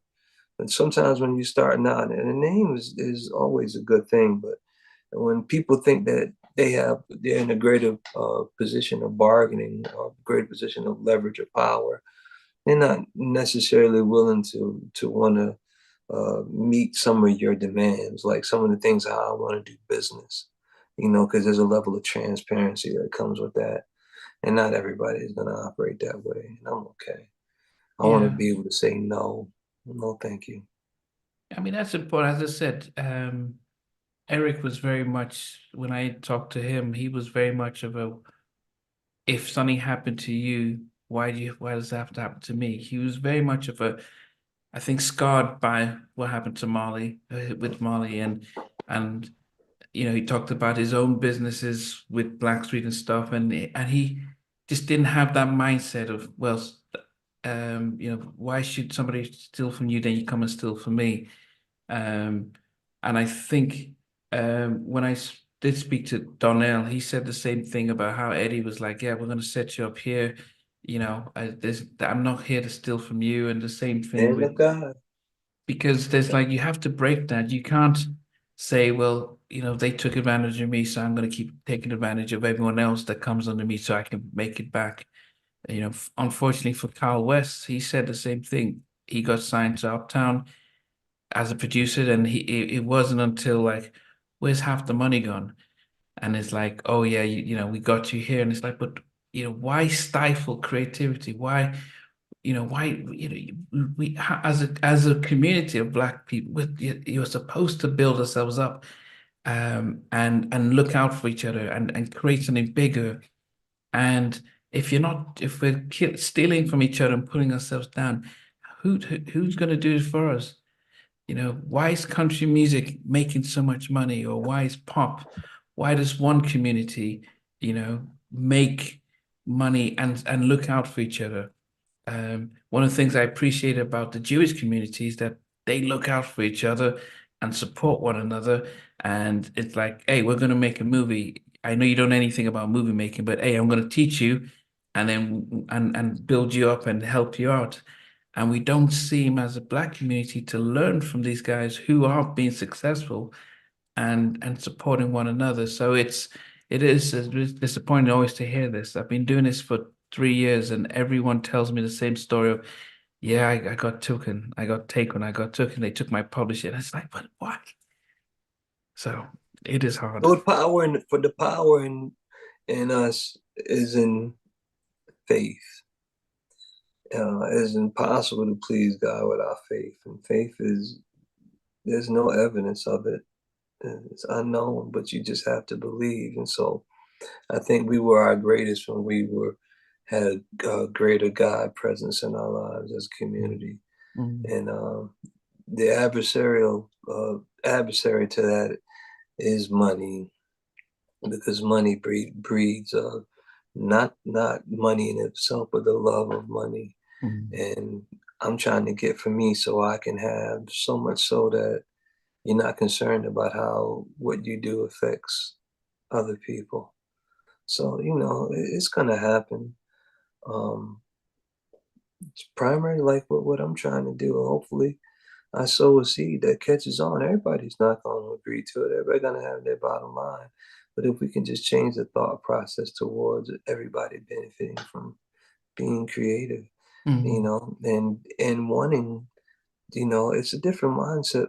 Like right now, what you're doing now, if you're just getting paid a one-time fee to do this and then somebody else owned it, you wouldn't have the enthusiasm and the to do what you're doing. You'd be like, let me get these questions out of the way. How much time in? All right, cool, I'm gone, because that's what you want to pay. But if you realize this is something that could be around beyond your lifetime, that could produce some sort of income or residual income for your kids, or if or turn into something greater, then your investment, your attitude towards it is different, because you understand the more you give to make it the best that it can be, the greater that it can be. Not that you pour you at 2:30 in the morning and you turn the camera off and you leave the guy's house where all the equipment is at, and you done sat there for 3 hours, you know, trying to get it to be the best interview you could, and this is the payback. Yeah. I mean, I'm a therapist, so my full-time job is being a therapist, and Oh, okay, yeah, and I work with under kids and teenagers and help them. okay, So that's what I do full time. This was initially started during lockdown because people were like, "What do we do?" And I wanted a way of hearing inspirational stories about things we had setbacks, but here we are now despite the setback. right. And you know, parts. I mean, if I was doing more of the gossip stuff and like promoting that, I'd probably be a bigger channel. But actually, for me, the benefit of hearing your story is that one or two people might listen, and they may change their lives and feel as if, you know what, someone did me bad, but I can forgive them and move forward. And so that's why I do this, because of the passion to be able to share the inspirational stories, and for somebody else to pick it up and move forward with it. Yeah, so what's Romans 8:28? What is it? Romans 8:28. That sounds like sons of God. Let me see. I'll help you out. New creation, is that? For we know all things work for the benefit of those who love. Yes. Yeah. And it's all good things. Yeah. All things. All things, yeah. Yeah. And as I said, there's going to be one person that will watch or listen, and you know, if it changes one person, it you know, that makes a massive difference to me. So yeah, so hence I always appreciate, you know, I don't look at the timings until towards the end, but it's like, hey, it's about being able to tell a story that's going to change somebody's life. And as I said, but the fun part, as I said, is, you know, afterwards, you know, being able to celebrate the fact that you're making good music, and people can be blessed by that, because, you know, there is not enough for us. There's not enough for us. So, you know, definitely we'll look forward to when you are about to release. Just let me know if you got where you get your timings and dates, and I'll start to clear things around, and we'll go live with that. And hey guys, thanks for watching. Thanks for being a part of Halftime Chat. Please remember to subscribe, share, and comment. But most importantly, why don't you become a member of Halftime Chat? We've got amazing videos, amazing perks, and being able to support the channel. But anyway, thanks for watching. Take care. I never participated in that category. And somewhere in between us, or even loving us, on which I didn't miss you with. What was it like growing up? She's still making an impact on 4 houses down. I have a couple of pieces. Trying to get this one and that one. That works for you, but just for me, No, okay. They understand what those boys do in all spirits. Play it. these guys, they all work together. I mean, I love all different genres.